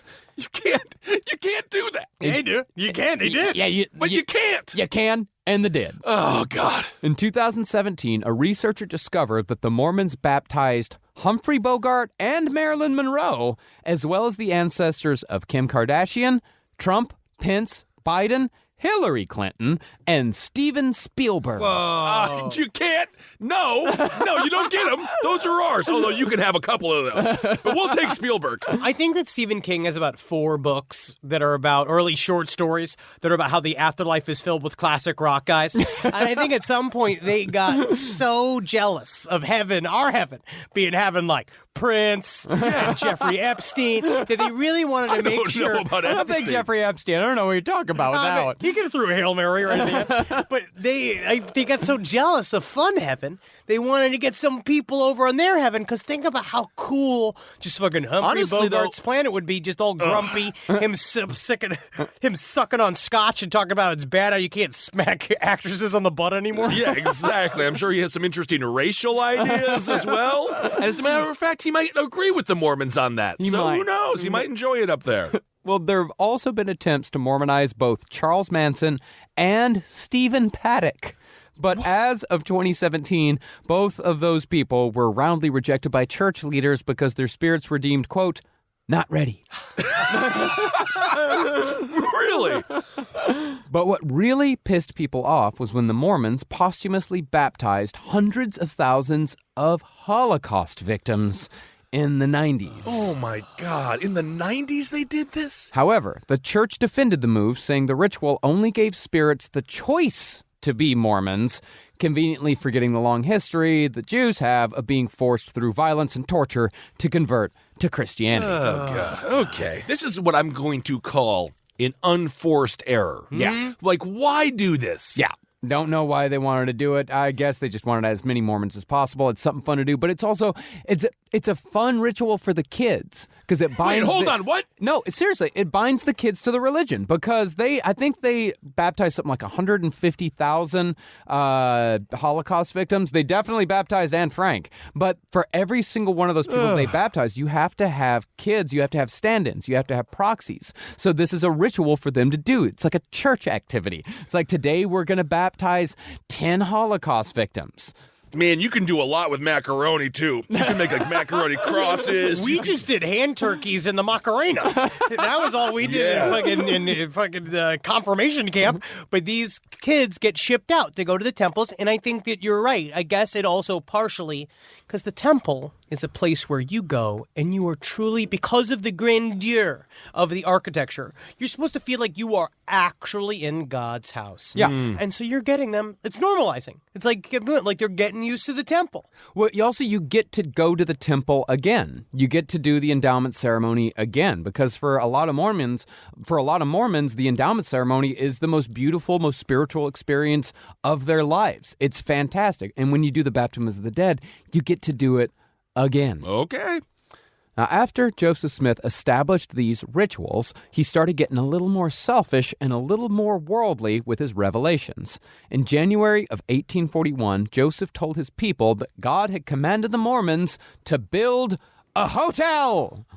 He's right, man. You gotta flip that property. He technically was probably listening to, I think, Suzanne Powder. Yeah, perhaps Suzanne Powder, yes. And strangely enough, God got pretty detailed with the business side of things as far as how much Joseph Smith should receive profit-wise. This is his actual revelation. And they shall not receive less than $50 for a share of stock in that house, and they shall be permitted to receive $15,000 from any one man for stock in that house, but they shall not be permitted to receive over $15,000 from any one man. And if they do appropriate any portion of that stock anywhere else, only in that house, without the consent of the stockholder, and do not repay fourfold for the stock for which they appropriated anywhere else, only in that house, they shall be accursed and shall be moved out of their place. Saith the Lord God, for I, the Lord, am God, and cannot be mocked in any of these things. And there shall be a water slide. Oh, I love that. And lotion in every room, I hope. There better be. There better be. I know. Honestly, it's not happening as much as it used to. I got a wife correction. Natalie listened to the last side stories, and she has to push back. She says she has used the lotion in the bathrooms for actual purposes, not just us masturbating. That it has a purpose. Yes, yes, people do actually. That is not. Do you think that's actually what it is? That is our truly, theory. It's not a theory. It's a there. fact. It's not there for men to masturbate. That's all I've ever seen anybody use it for. I've never actually seen anyone bathe themselves in lotion. They don't bathe themselves. People use lotion to moisturize their skin. I understand what the theoretical point is. Yes, but lotion is not specifically. They don't have entire aisles just for masturbation aids. Yeah. We'll see. Okay. Yeah. Let's push back a little bit on that. And of course, that revelation also made sure that Joseph had a suite of rooms all to himself forever and always. Isn't that fun? The prophet needs a fucking space. He needs to sit. He needs to think. He needs to get his revelations. He needs that fucking... You know how many rooms it takes to put 7 wives in there? So he gave himself the penthouse suite. Yes, he did. But Joseph was not just busying himself with mundane creature comforts. He was also sending missionaries not west to the frontier, but east to Europe. There, the Mormons found thousands of willing converts right here in England. And if you're wondering how, just know that the urban living situation in what is now the UK was not exactly what you'd call optimal. I'm just going to say this, and I don't want to be rude to any of the European people, but I'm assuming they got over here and the European is just like, you mean to tell me you can wash my balls? Because my balls have not been washed in 35 years. If I do this and you wash my pecker and my balls, all right. It's weird you didn't even do an English accent. I don't know how to do an English accent. What does an English accent sound like? Do it. I'll have a coffee. Okay, that's actually bad. Hello, Kissel. Hello, Benjamin Kissel. Hello, Benjamin Kissel. I'll have a coffee. Yeah, actually, you're getting there. No, my only impression, it will always be, what a hot dog. Oh, what about Call Me Now? Call me now. All right, I got you. Well, since it was such a festering hellhole over here, at least in all the urban centers, which we definitely found out in our tour of Edinburgh, we found out just how fucking awful it was to live in the cities of the UK at the time. The idea that you could go to America and live in a nice town by the river in Illinois, that was just about the best fucking deal you were going to get all day. Marcus and Henry informed me of their tour in Edinburgh, and I just have to say, do some research on that. Seems like living hell. Yeah. And I really was surprised to hear about it. So, English converts started coming over the Atlantic by the thousands. Interestingly, though, the only place in England that the Mormons couldn't gain traction was right here in London. From the way the Mormon missionaries wrote, not a single person was converted in this city, while the rest of the country provided the Mormons with 8,000 new converts by 1844. It was about 2 or 3 years. Okay. It's almost like they're from a huge city and they could smell bullshit from miles away. And things were going pretty damn good in Nauvoo as well while all this was happening. In fact, this could be described as the good times for the Mormon religion during Joseph Smith's lifetime. See, Illinois was nowhere near as harsh as Missouri, so Nauvoo was granted a town charter. Meanwhile, Joseph Smith was becoming a national character. The Hans Mill Massacre had kind of propelled him into the spotlight, and the day-to-day wacky goings-on of the Mormon cult became a favorite subject in papers like the New York Tattler and the Boston Bee. I love, why don't we have those names? And the Tattler, the Bee, what was the other one, the Militia Axe? No, the Philadelphia Battle Axe. Oh, so cool, man. And there was another one that was just called the Wasp. Woo! And their biggest writer was just named Vortex. That's awesome, dude. It's fucking metal, man. It just sounds like a leather club. I think it sounds like a hacker zine. Yeah. And most people looked at the Mormons with good humor, especially, like I said, after what happened in Missouri. The editor for the New York Herald, who followed the Mormons as closely as we used to follow Lord Rael, wrote this. There's some good in every sect of religion, and we give fair support to all, from Pope of Rome to Joe Smith. All we ask in return for our reports is a good cool seat, bench, or location when the end of the world comes and the everlasting bonfire begins. I love them. Yeah, it's just a nice little fun wink and a nod. They were just fun characters. And there was plenty of goofiness for these papers to cover. Once Smith got more attention, people started pulling pranks. 3 men cut 6 copper plates, and their buddies filled those plates with fanciful writing, like all kinds of hieroglyphics and Hebrew and Greek, all kinds of shit. And then they used acid to corrode the metal to make it look old. Then they buried the sheets near a Native American burial ground and spread the word around Nauvoo that one of the men had dreamed of buried treasure 3 nights in a row, and that he'd appreciate help from such seasoned treasure hunters as the Mormons.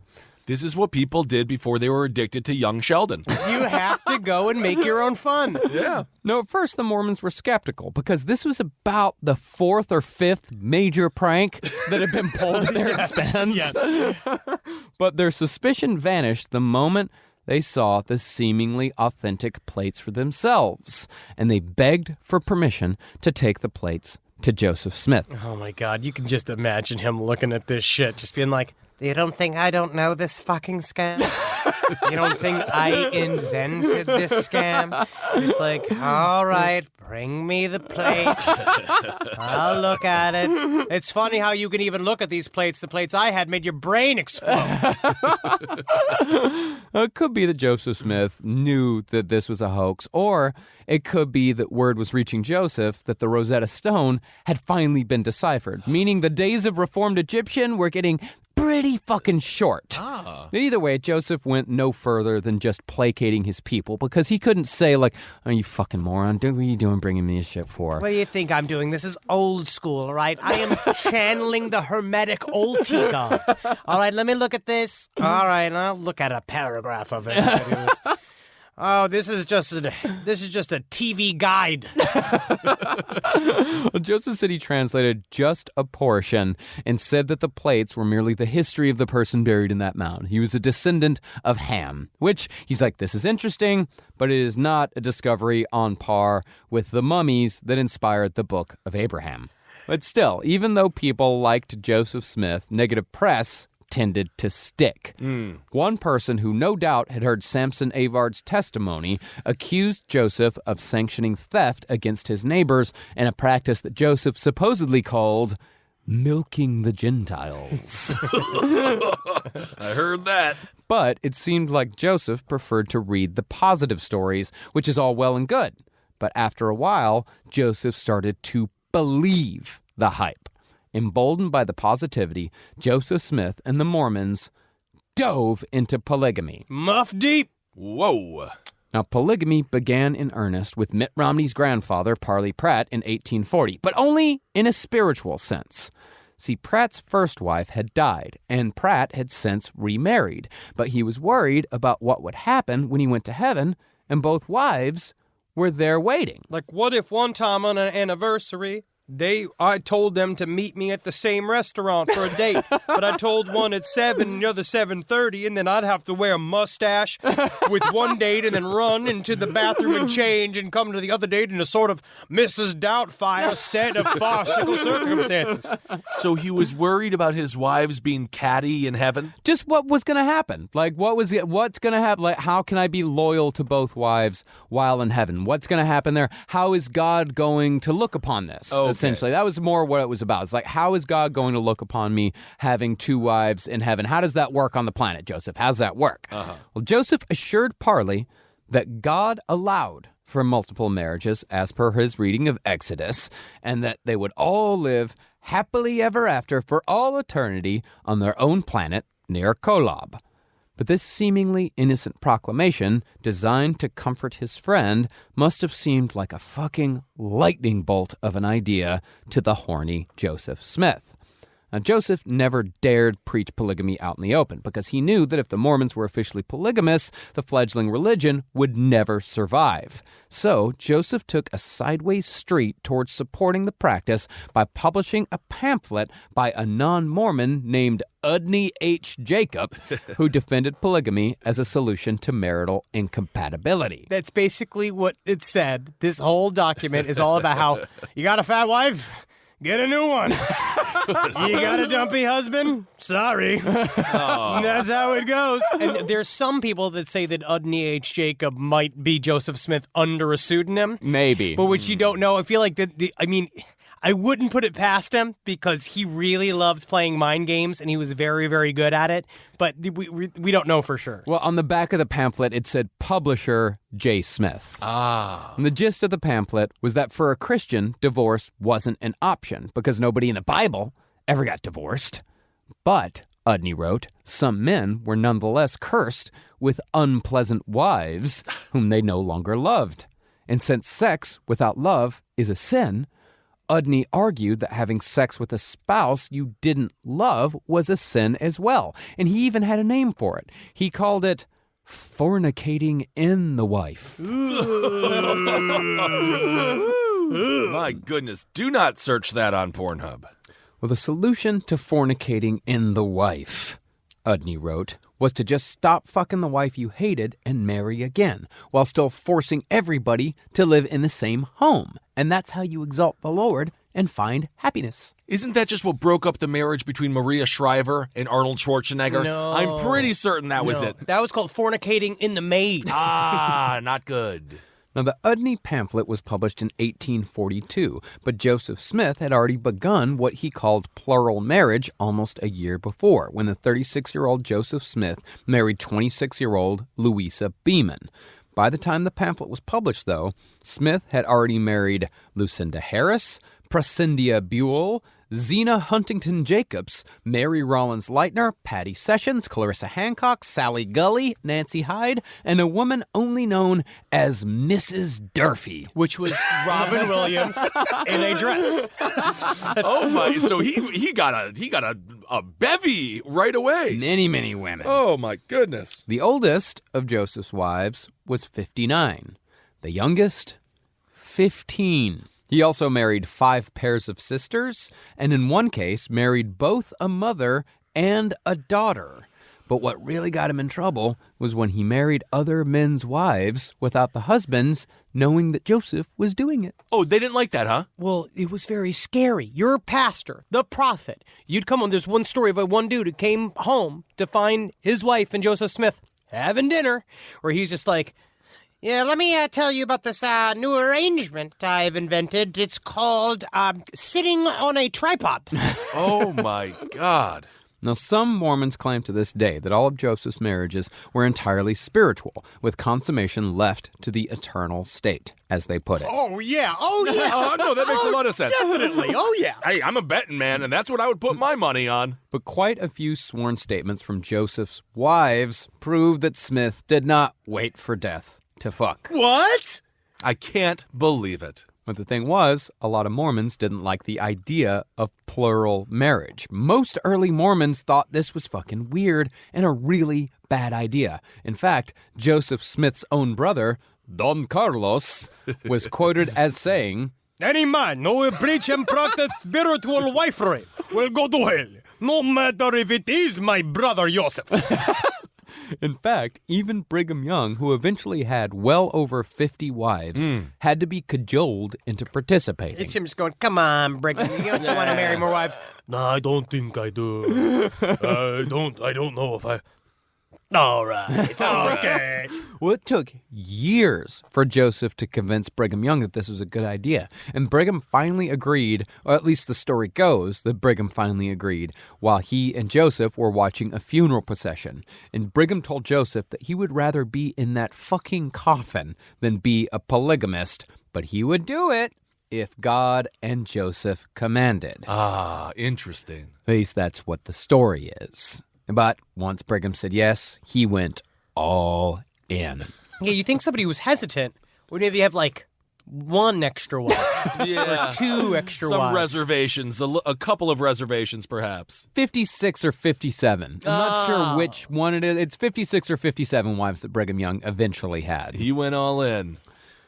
Well, surprisingly, quite a few Mormon women took to plural marriage as well, because plural marriage did not bind a woman specifically to one man. That meant that while one man was off on missionary work, the church widow, as they were called, could still have a warm bed with her other husband. And this was under the church clause, fuck party, which is very fun. I wonder how sexual these relationships were. I think that obviously they were having sex for procreation, but it did seem like they do kind of mention, they hint at that this was also about sex for pleasure, that this was about like keeping people satisfied and keeping them within the religion. Yeah, it was sex was exalting God. You know, it was because it was believed that God was a man. And if God was a man, then that meant that God had all of the same urges as a man. Therefore, it must be true that God likes to fuck because men like to fuck. Hey, man, look at the rock band Poison. Like, imagine if Jeff Goldblum was God and he just happened to know that he needed to marry as many PAs as he was around as humanly possible and handpick his several wives from his jazz show that he does in Los Angeles. Trick question, Jeff Goldblum is God. What this also meant that any woman who left her husband to join Mormonism could remarry without a divorce, without worrying about the spiritual implications of such an action. But one woman who never took to polygamy was Emma Smith. Yeah, man, it's hard to share. It's hard to share the profit. That's your fucking husband. That's the number one guy. That was supposed to be your king. Yeah. You're his queen, and you're supposed to be there, one for each other. I already backed you up through all of this fucking horseshit. We've already fought a war. Now you're having sex with a 15-year-old? Yeah, and remember, Emma Smith she's about the only one there who knew Joseph Smith before the Golden Plates. And at this point, she is the only one who knew Joseph Smith before even like the founding of Mormonism, because everyone else who had translated the Golden Plates had all either been excommunicated for talking shit about Joseph or had just left on their own. So Emma has a completely different idea of who Joseph Smith is than anybody else in this cult. Despite the fact that now he is being a Netflix television producer, one of the very cute things about the relationship between Barack and Michelle Obama is that Michelle would look at Barack sometimes like, I know you're that nerdy kid I met in college. Yeah. And like everyone's like going crazy for you now, but like she kept him down and I thought that was very cute. Yeah. She didn't keep him down. She kept him grounded. Yes. Exactly. Well, Emma absolutely loathed the idea of polygamy. And in fact, Joseph Smith kept many of his plural marriages a secret from his wife before he properly convinced her that this had been God's will all along. It wasn't until 1843 that Emma finally accepted polygamy. And even then, she said that she would only sign off on a new marriage if she herself chose the women, which became a kind of Mormon tradition afterwards. No, I saw, this is the preamble to one of those Mormon girls videos I saw. The wife just picks, it seems to be always like it's a girl who's in pigtails and seems to be lost or looking for a babysitting job. It is interesting how like your research and Marcus's research, like there's some times where it goes into different directions. Marcus does historical fact. I do cultural implications. But when Emma did finally choose two women for Joseph, turned out Joseph had already married them. Jesus Christ. She knew him better than he knew himself. That is when you look at your wife and you laugh together and you say you are the one. You get me. You get me. But to, quote, save family trouble, everyone just went through the motions and had another ceremony without telling Emma that they'd already done the ceremony 2 months earlier. He really is running an improv school. He is understanding. Everybody's just rolling with the Herald. Every single time they're like, just like they all surprised eyes. Emma looking at the girl looking at Joseph, and them being like, and let's just get married. How many times did Joseph have the sentence go through his head? How the fuck am I going to get out of this? Every day. Every day. I imagine there are times, the problem is that now he's really starting to believe in himself. Yeah. Before, even through the Mormon Wars, I think that he woke up every day like, oh, fuck, they're going to kill me. Yeah. They're going to kill me now. But now, I think he's been on the money so many times Right. that he is starting to really believe I have tapped into something. I might be the prophet. Well, he's a ways he celebrity now. Like, he is a national celebrity at this point. He is definitely starting to believe his own bullshit. Otherwise, he would not have had the courage to go as far with Mormonism as he actually did. You see how one late night set changed some of our friends back in the day? I know it. Now, Emma must have discovered what had happened with the wives that she chose eventually, because those wives were run out of Nauvoo by Emma herself just a few months after the second ceremony. Uh-oh. And it seems like Emma's reticence was a bit of a strain on Joseph Smith. Yeah, it's a fucking bummer. Wow. So, to help with the load, Joseph's brother Hiram told Joseph that he could convince Emma that polygamy was good and right. You see, Joseph did have a revelation about polygamy, but he'd never written it down because written evidence removed plausible deniability. See, Joseph had told associates that an angel had appeared to him 3 times between 1834 and 1842 before Joseph finally agreed to become a polygamist. But Hiram was convinced that all Joseph had to do to convince Emma was to write down what the angels had said clearly. And then Emma would be convinced. Because Hiram told me, like, you're not framing it right. You got to frame it right. You got to really spell it out. And then, of course, Emma's going to see. She's going to realize that it makes sense. And she's going to get it. And not only is she going to get it, she's going to be super into it, bro.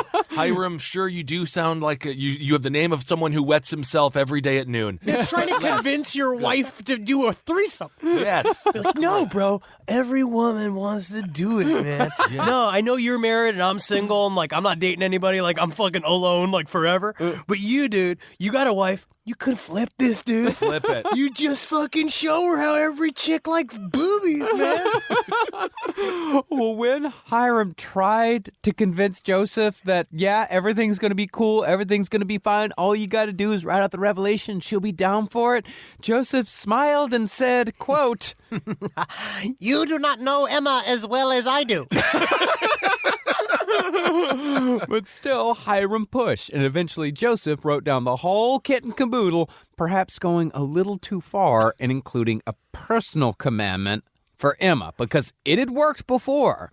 According to the revelation, Emma must, quote, Receive all those that have been given unto my servant Joseph, and to cleave unto my servant Joseph, and to no one else. And if she will not abide this commandment, she shall be destroyed, saith the Lord. And also, Joseph deserves a pool table Yes. in his own personal man cave with a kegerator. And so Hiram, who'd taken to polygamy like a fucking duck to water, I fucking love getting married, dude.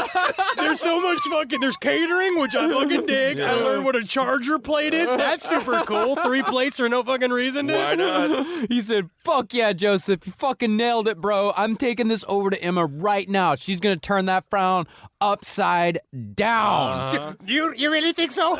Bro, this couldn't be more of a fucking lock, and I didn't get a padlock from a hardware store, my friend. But when Hiram returned, hours later, he told Joseph that he had never been so abused by a woman, to which Joseph said, quote, I told you, you don't know Emma as well as I do. Because, bro, it's like, she was super mad. Like, I laid out all this shit, and she was like, fucking confused about what the Lord told you, dude. But even so, sadly, Emma soon relented with all the resignation of a cult leader's wife. She told a friend that the revelation said she must submit or be destroyed, so she guessed she'd have to submit. That's exactly what she said. She said, I guess I'll have to submit. Like, just totally resigned to this whole thing. Like, I'm in this. I married him. I've got a family with, I think at this point they had 3 kids together. Like, Right. yeah, this is my life. He's not going to change, so I guess I fucking have to. Well, they had 4 dead babies, right? And they ended up adopting more. At that point. They were trying to have babies, and it was very difficult. I think that she saw the writing on the wall that knew that Joseph Smith, if he was going so far as to put in his bullshit revelation that she would be destroyed is that, like, okay, so he has decided that this is a must-do. Like, he has decided that this is now a part of it, and it does weirdly reflect on the Hermetics, because in the 1500s, alchemists often had plural marriages. That was like a thing that they've always talked about how it was a part of going into heaven, that it was the idea of bringing a harem of women with you into the afterlife. But she also knew, weirdly, Joseph Smith had a habit of being correct about saying people would get destroyed. Yeah. There was one story that after the words of wisdom passed, he told this guy who had been working for 2 years, he said, I give you permission. You ought to go out and get drunk tonight. You are going to go get drunk and party all night and come back, because if not, you will die. You want me to party like all night long? Not you, Kissel. No. Are you Kissel, sure you it just can't keep be going. Me? You can't be me? Oh, Kissel, you're a funny guy. Go party, Kissel. Have a good time. You won't die, though. But the other guy legitimately went, and he didn't do it. He's like, no, I won't. I will not do that. And he fucking died. Jesus. 2 weeks later. So these kinds of things kind of seem to manifest around Joseph Smith. Right. Well, since absolute power corrupts absolutely, it is without a doubt that some of these plural marriages were coerced, as is evidenced by the testimony of a feisty 18-year-old English girl named Martha Brotherton. She said that Brigham Young cornered her in a room above Joseph's store and told her that Smith had a revelation from God that it is right for a man to have 2 wives, and if she married Brigham, he'd take her to the celestial kingdom. And if she was game, Joseph would come upstairs and marry them that night. Then they would consummate their marriage. She could go home to her parents afterwards, and her parents wouldn't have to know a single thing about it. I've also heard we do not have to get married if we just do it up the butt. Now, Martha emphatically said no, so Brigham called Joseph upstairs for the hard sell. Joseph said with a smile that she should just do it. Just do it. And if you don't like it in a month or 2, I'll make you free, adding, quote, If he turns you off, I will take you on. Finally, they let her go home unmolested, and the first thing she did when she got there was to write down the whole episode. And when she showed it to her parents, they got on the first steamer to St. Louis and published the whole story in a local paper. Wow. But again, Joseph got ahead of the story by talking to his people first, calling Martha a liar and an adulterer, making sure to publicly add that polygamy was evil, and the Mormons would never even think of practicing it. Wouldn't even think about it. And shame on you! I wouldn't even fucking think about that. I would definitely not have like 17 specific wives. No, wouldn't even think about that. And that was all well and good for most Mormons, because the Brothertons were new converts. Nobody knew who the fuck the Brothertons were. They'd just come over from England. But that wasn't the case when Joseph Smith started pursuing Sidney Rigdon's 19-year-old daughter, Nancy. Joseph went full court press on his advisor's young daughter, writing a long love letter punctuated with defenses of polygamy. But when Nancy showed her father the letter, Joseph claimed he was just testing Nancy's virtue. Yeah, I just wanted to see if she'd do it. You know what I mean? And then I would spank her nude. I would bathe her immediately if I saw that she dared sleep with me. That's my daughter you're talking about. I'd bathe and I'd make sure all the devils were out of her vagina and out of her buttocks, and I would do it thoroughly. I'm going to punch you in the fucking nose. Warranted. You got me. But what really put Mormon polygamy into the forefront nationwide was the excommunication of John Bennett. See, Bennett had made fast friends with Joseph Smith and had risen to the rank of #1 guy after only a year and a half. But there had to be a sacrificial lamb for the Sidney Rigdon fiasco, so Bennett was excommunicated for allegedly spreading lies about the prophet, because Joseph said Bennett was the one who had spread the word about the saucy letter. And so Bennett figured, fuck this guy, and started telling everything he knew about Mormons to the press, and made sure to make up a whole bunch of extra shit to make the story even better. Bennett claimed that Joseph Smith had set up a system of religious prostitution in which the women were divided up into 3 categories: the Cyprian saints, the chambered sisters of charity, and the cloistered saints. Wild. Yeah, I mean, that's fun. There's the 3 fun groups. Oh, yeah. Basically, Bennett said that the sole purpose of these women was to be incentives for the men of the church hierarchy to climb higher in the church, because the higher you climbed, the better the quality of woman, although Joseph always got first pick. Now, it's highly unlikely that this system ever existed. It is possible that Joseph Smith maybe bandied about the idea because him and Bennett talked about absolutely everything, but there's no evidence whatsoever outside of Bennett's claims that any of this ever happened. I truly would not put it past him, though. It's weird because not the specific, sex part of it. I think the idea of creating another category for women might have been in there, where he's trying to figure out, because they have the Aaronic priesthood and they have the Melchizedek priesthood, and he wonders, maybe we could also do this other subdivision that we could do on this side, and then I can even do more weird stats to keep people fucking in game, more spiritual Sky Miles. I think he talked about it. I think he definitely played around with the idea, but with as many ex-Mormons as there were around this time, if anyone would have been a part of this, they would have told. Yeah. There would have been multiple people that would have been able to confirm this, but as it was only Bennett saying that all this shit was true. But nevertheless, the damage was done. Joseph Smith and the Mormons were now inextricably linked to polygamy forever and always. Ooh. And Joseph Smith's star as a kooky religious frontier curiosity began to fall. And all of these problems may be why Joseph Smith started thinking of a way to come back with something big for his own people. You got to get a get. It's very possible that Joseph used this as an opportunity to wag the dog.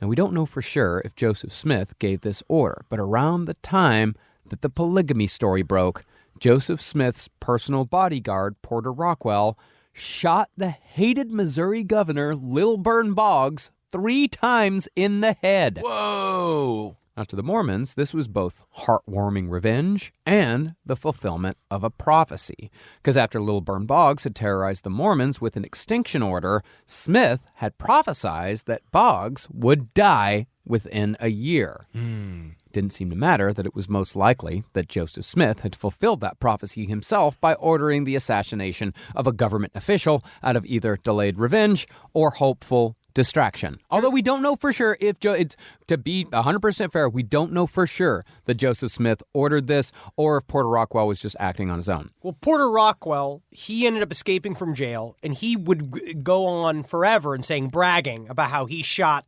Lilburn Boggs on the word of Joseph Smith. I don't know if it's true or not. Joseph Smith said equivocally, "No, I would never do something like that. Never." Right. But I do think it makes a lot of sense. It's a little bit kind of like Cousin Eddie in Christmas Vacation. Chevy Chase I certainly wish that someone would go and shoot that governor 3 times in the head. Oh, I'll do it. I'll do it. Yeah, sure you'll do it, Porter. Sure you'll do it. But either way, whether Joseph ordered it or not, it seemed like once again his prophecy had come true. But even though Boggs was shot 3 times in the head, he survived. It's a big head. Yeah. And he soon swore an affidavit charging Joseph Smith with being an accessory before the fact on the attempted murder. It is very coincidental that it would be Porter Rockwell. Yeah. And that it would be. So that's that funny thing about history. It's kind of like when you talk about any sort of conspiracy theory, is that when these things kind of show up, like the little tethers, the little strings that could possibly show that Joseph Smith ordered a hit of a governor, it's hard to not say, it fits. The shoe fits. The shoe does fit, but we don't have proof that he wore the shoe. Marcus, which is in the nebulous area, is actually even more powerful than evidence, because then it can always be used. Yes, Marcus, what is this? What is this term? I really want you to say this term. What is this? What term? In this situation, who benefits? Cui bono! Cui bono! I believe cui bono is afoot. So, to escape extradition, Joseph went into exile and briefly considered pulling up stakes on the whole operation for a 5th time and moving the Mormons to Wisconsin. You're welcome. I hope you like cheese. They did a lot of work on Nauvoo. Yeah. This kind of pullout would be very, very intense. I don't know if he would have flipped it a fifth time. I think that this time, like, it was very, and he saw the writing on the wall, especially because if he's making these kind of money moves, if he really is trying to put it, if this is true and he's trying to put a hit on the governor, Joseph Smith is starting to understand we need to stand the test of time. Like, we're going to do this and being like, it is my way or the fucking highway. I am God. I can choose who live or dies. You're not going to fucking chase me out of my home. Well, after another of Emma's children died during childbirth, number 5 by my count, Joseph turned himself in and threw himself on the mercy of the court. Luckily for him, though, the judge was pro-Mormon and a fierce proponent of states' rights. So the extradition order to Missouri from Illinois was denied, and Joseph went free.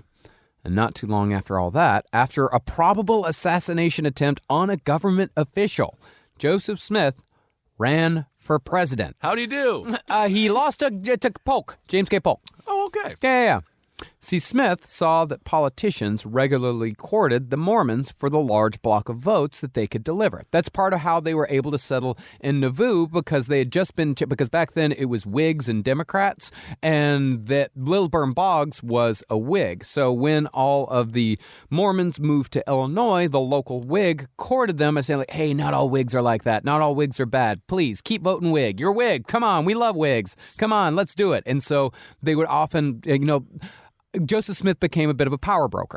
So they went on the apology tour like Domino's did, and now Domino's is fairly tasty. Yeah. But he had to go, and that's why he fucking was pumping the numbers. Because not only did they need bodies to build Nauvoo, to do all of the kind of the infrastructural things, to farm the lands, to make the goods that they can sell in order to get money, but this also gave him, like, you become too big to fail. Yeah. Because you become this group where it's like, well, now they do what I tell them to do, and they vote for who I tell them to vote for, so what I can do is I can sway these local elections.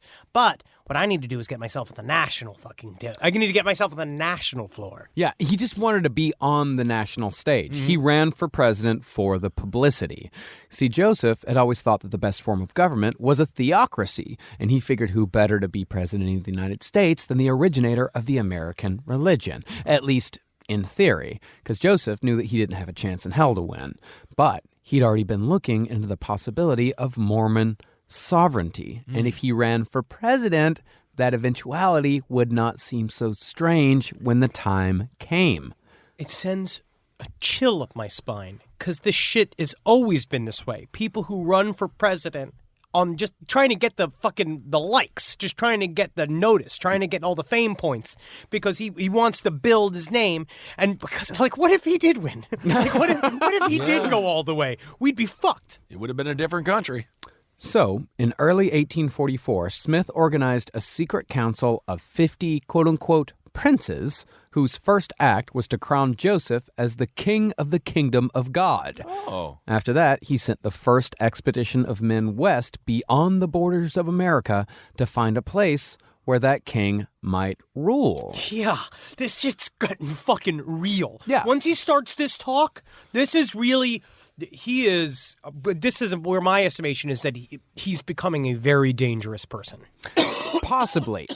Quite possibly. He might be becoming a very dangerous person, but I think more than likely he was going to eventually move across the border. Like, he was not, I don't think he was going to risk a fight with the United States government, because he knew that he couldn't even handle a Missouri militia. Like, those people wiped them out. I mean, you think he's honestly going to be able to go against the fucking Union? The numbers are bigger than ever. At this point, but that's not that many people. But it starts at 15,000. Remember, he's young. Yeah. He doesn't know what's going to happen is going to happen to him. So this shit, like, he could triple that. But I think in this action of, like, sending people out west, because he was sending people to California and the Pacific Northwest, like, because all that was still Mexico at this time. So he's going to further isolation. Yes, he is already making plans for, like, further isolation. Like, we're going, but he needs that clout. Like, he needs that clout for when the time comes when America swallows up the rest of the continent. Like, he needs to have the clout to be able to say, like, hey, I've already got this thing going here. Like, don't fuck with me. Like, right. I am a known figure in America as having sovereignty, so don't fuck with me. We just have to get rid of the pesky people already living there. Yeah, or convert them. But even though Joseph was only running for president for publicity, there were many Americans who saw a potential theocratic president as a very real threat to the separation of church and state, and therefore these United States. What was more, the Masons had heard that Smith was using their most secret and sacred rituals in his new religion, and was currently telling any Mormon who came through the temple all about their secret, under penalty of death, rituals. But worst of all, a lot of Mormons within Nauvoo were starting to get sick of Joseph Smith's shit. See, when Joseph got in trouble for fucking, he employed the age-old tactic of whataboutism and started naming trusted friends as debauchers. You think I'm bad? You should see what Sidney Rigdon gets up to. He licks buttholes. Yes, that's not good. Even worse, men who were opposed to polygamy were being forced to marry their daughters to Joseph specifically or risk excommunication. And Joseph kept asking for more free land from his landowning Mormons to settle the now 15,000 Mormons that lived in Nauvoo, because so many people were coming over from England. And Joseph Smith kept saying, like, okay, we got another 40 coming today. We got another 50. We got to put these people somewhere.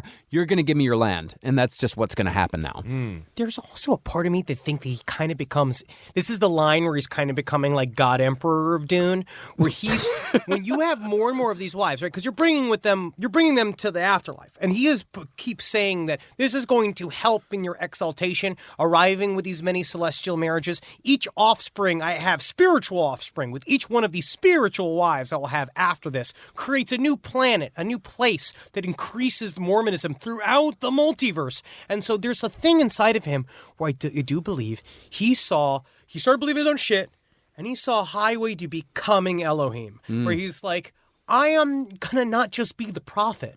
I'm going to be the new arm of God. Yeah. I'm going to use all of this new physical clout, and when it goes to fucking heaven, it becomes spiritual clout, and I'm going to fucking cash it out and be president of the universe. All I know is my mom has a star, and if that motherfucker tries to invade her star planet, then we're going to have a real fight, because you don't mess with the Kissels. Well, there were a lot of men in Nauvoo that just couldn't take it. Problem was, though, they didn't leave Nauvoo, meaning there were now fierce ex-Mormons living amongst the Mormons. Ooh. And some of those ex-Mormons started a newspaper. This is kind of like how you lived with your ex for 6 months, and that was only 6 months. No, I just lived in my room and pissed in Gatorade bottles. Cool. That's a whole nother story.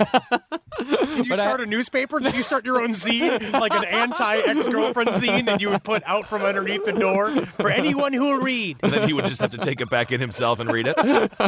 I'm the publisher and the reader.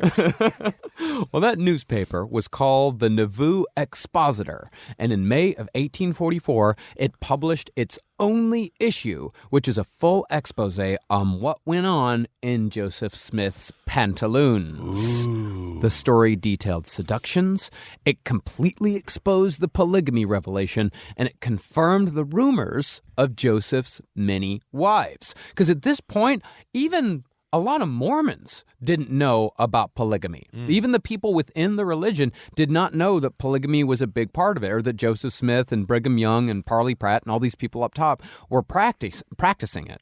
So this is a huge revelation. And when shit like this came from the outside, Joseph, he was always able to get ahead of the story, and he could squash it from the pulpit. But these accusations were coming from neighbors. These were coming from people who were respected and trusted members of the community. Now, Smith knew that he'd fucked up with polygamy. He told a friend that polygamy would be the Mormons' destruction, that he had been deceived by the devil, that polygamy was a curse, and that they would have to leave the country if the story wasn't put to bed. This is why I said this to myself, and I should have listened to my own advice. It's always important to jerk off before revelation. Yes, so Joe. that you can clear your mind, because now, I mean, like, I am empty. I couldn't come. I couldn't come with a rocket up my ass and 5 women sucking on my feet. Right. So I have made a boo-boo. But in trying to crush the story, Joseph Smith made his last mistake. He gathered a legion of men, marched to the offices of the Expositor, burned every issue, and destroyed the printing press. Afterwards, the apostates who had printed the story fled town and reported the crimes to the nearby Warsaw Signal.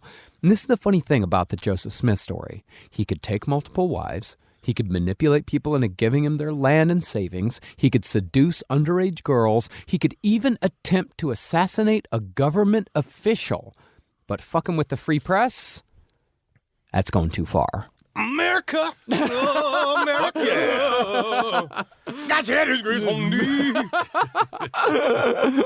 So after the Warsaw Signal published the accusations, mobs from Missouri and Iowa crossed the Mississippi River with the express purpose of stringing up Joseph Smith once and for all.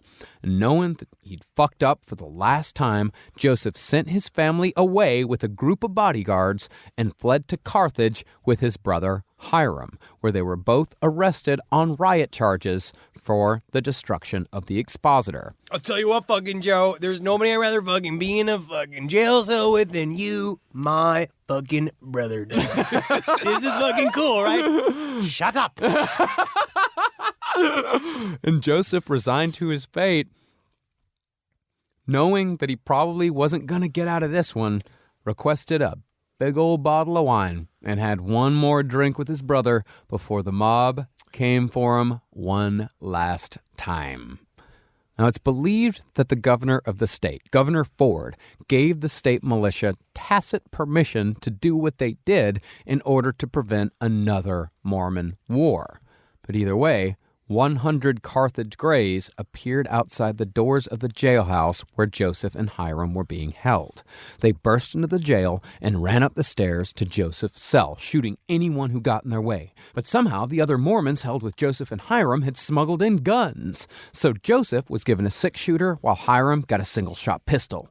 But it wasn't anywhere near enough. You mean the dookie guns weren't enough? The militia kicked in the door to the cell and killed Hiram first, hitting him 4 times in the torso, shin, thigh, and face.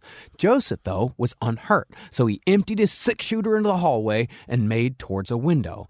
But as he got one leg over the windowsill and raised his arms in the Masonic signal for distress... Which is exactly what you think it is. It literally is just your hands at right angles going, ah! He was hit by a hail of musket balls to the hip, chest, and shoulder. And as Joseph fell from the window, his last words were, "Oh, Lord, my God!" And he hit the ground hard on his left side and momentarily managed to sit up against the curb. But his wounds were far too much to bear, and the American prophet expired right there in the gutter. Now, following Smith's death, a new ritual was added to the endowment. From 1845 until 1930, Mormons swore an oath of vengeance called the Blood Atonement, in which each and every Mormon swore to avenge the assassination of Joseph Smith. This oath applied to apostates, anti-Mormons, adulterers, and thieves, and the oath clearly stated that the only way to save those who were lost was to end their lives on earth and give them a chance at redemption. It's giving them a chance! A chance! And nobody was a bigger believer in the oath of vengeance than Brigham Young, Mormonism's dirtiest, weirdest, most violent, shit-obsessed leader, whom we'll cover in depth on Part 5 of Mormonism. All right, Dude. there it is, Mormonism, Part 4, Unbelievable. And there is a little quote I want to read from Joseph Smith that comes from his King Fola Discourse, which is one of the last recorded sermons he gave about 2 months before he died, which is an examination of basically his Kabbalistic teachings, if you read into it. But what he said, "If we start right, it is easy to go right all the time. But if we start wrong, we may go wrong, and it will be a hard matter to get right." Which is from now on. Very interesting. It is literally what we're going to see, how the fucking oath of vengeance is and all of the different little mechanisms that are inside just the very beginnings of Mormonism are what's going to allow it to blossom into later true crime stories after we cover what Brigham Young, this fucking character. Jesus Christ. I mean, because what Joseph Smith, the difference between Joseph Smith and Brigham Young is that Joseph Smith was still living in America. Like, Joseph Smith thought that he was a king. He thought it was like a wonderful theocratic society. It was still very magical, still very idealistic and right-hand pathy. Brigham Young was a fucking dictator. Well, we will get to Brigham Young on the next episode. Cannot wait. The next episode about Mormonism, that is. Do we want to make this little announcement because we are on the road right now in Europe, and also we want to thank everyone who's come out to our live shows in Dublin, in Edinburgh. Birmingham was amazing. Manchester we shared the was stage awesome. with Black Sabbath. They weren't there at the time. But you could see the puddles of Ozzy's pee. You could see it. Like, literally, we got to perform on the same stage that Ozzy Osbourne performed at in Birmingham, which was like an unreal dream come true. So cool. Bristol was great. Thanks to everyone who came out in Bristol. This has been a fantastic fucking run. But because of the fact that we're still on tour, next week's episode, we are going to do a relaxed fit episode, because if we wouldn't do that, you just wouldn't get the same sound quality, and it just would not be up to snuff for us. And this Mormonism series is... It's not even sound quality. It is the quality of research that it takes to go. It's how much research has to go into these episodes. We cannot put the amount of research that we need to put into it while we're going from London to Stockholm to Berlin. Marcus and I have put a lot of, not that Kissel hasn't. It's all good. I do my own kind of research.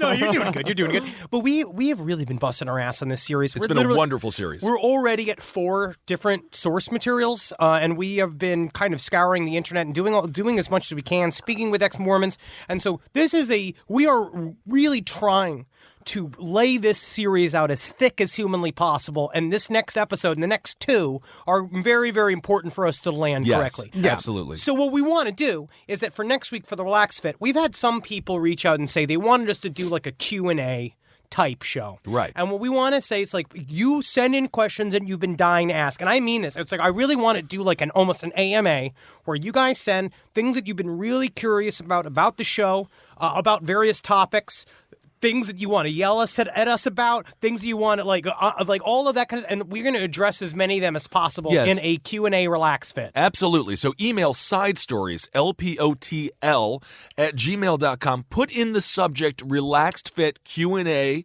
and we will look at as many as we can. And I think it'll be wonderful. We haven't done that in a very long time on Side Stories. Occasionally we read emails, but rarely are they in the form of a question. So yes, if you have some thoughts on your mind that you wanted to ask us, it can be about podcasting, it can be about a subject that we've covered in the past, it can be about our friendship. It really, we're open. So we are excited to speak with you in that direction on next week's episode. And this is all to ensure that the Mormonism series, as it will live forever, will live as great as possible. And I also want to give extreme extra special thanks to research assistants Rachel Shue and Joel McKean, who have been going above and beyond on these last 4 parts with helping us out, and for all the work that they've already done on the episodes to come. They've been doing absolutely fantastic on this episode. Thank you all so much for your help on this one. And our goal is, because we're inserting Relax Fit next week, we're not going to insert another Relax Fit after Mormonism is complete. We will move on to a next topic. We already have it lined up, which is we have a very fun UFO story, and we have a serial killer that we've been asked to cover many, many times that is also in the pipeline immediately following. So don't worry, more content is coming. The content never ends. Thank you all so much for supporting the entire Last Podcast Network. We absolutely, without you, we don't exist. We're DIY as always. So we shall see you in Berlin. We will see you in Stockholm. And we have one more show in London as well. So we cannot wait to see you in those wonderful places. Never forget, folks, no matter what you're going through, hail yourselves! Hail Satan! Again. Magustalations. Hail me. Joseph Smith was not wrong in many ways in terms of, he's a go-getter. He's a go-getter. I think he was wrong in many ways, though. He's a dead go-getter. Isn't it weird, though? I like the underwear better now. Because I used to joke about it. I didn't realize it was the full-body undies. No, it's great. I had Yeah, I do too. Mine are camo. No, I had the real Mormon underwear that I found like an old thrift store. And I wore them like every single day in the winter for my first 10 winters in New York City. And honestly, when you think about it, they were in Illinois. That's just out of necessity. It's fucking freezing. Y'all going to hell. This show is made possible by listeners like you. Thanks to our ad sponsors, you can support our shows by supporting them. For more shows like the one you just listened to, go to lastpodcastnetwork.com.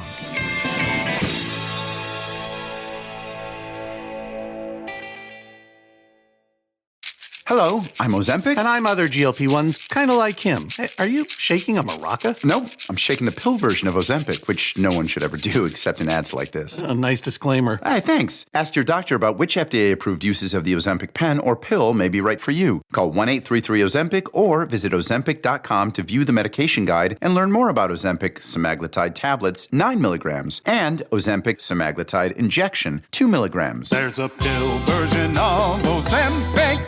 Hi, robot thing. Rotten, soggy egg salad sandwich in lunchbox. Clean? Just use Clorox disinfecting wipes. Glitter slime paper mache explosion? Clean? Also, Clorox disinfecting wipes. Son. Yes. Snot rocketed. Yes. All over yes. the kitchen counter. Clorox disinfecting wipes. Kills 99.9% of germs without smelling like it. Clorox. Clean feels good. Used as directed.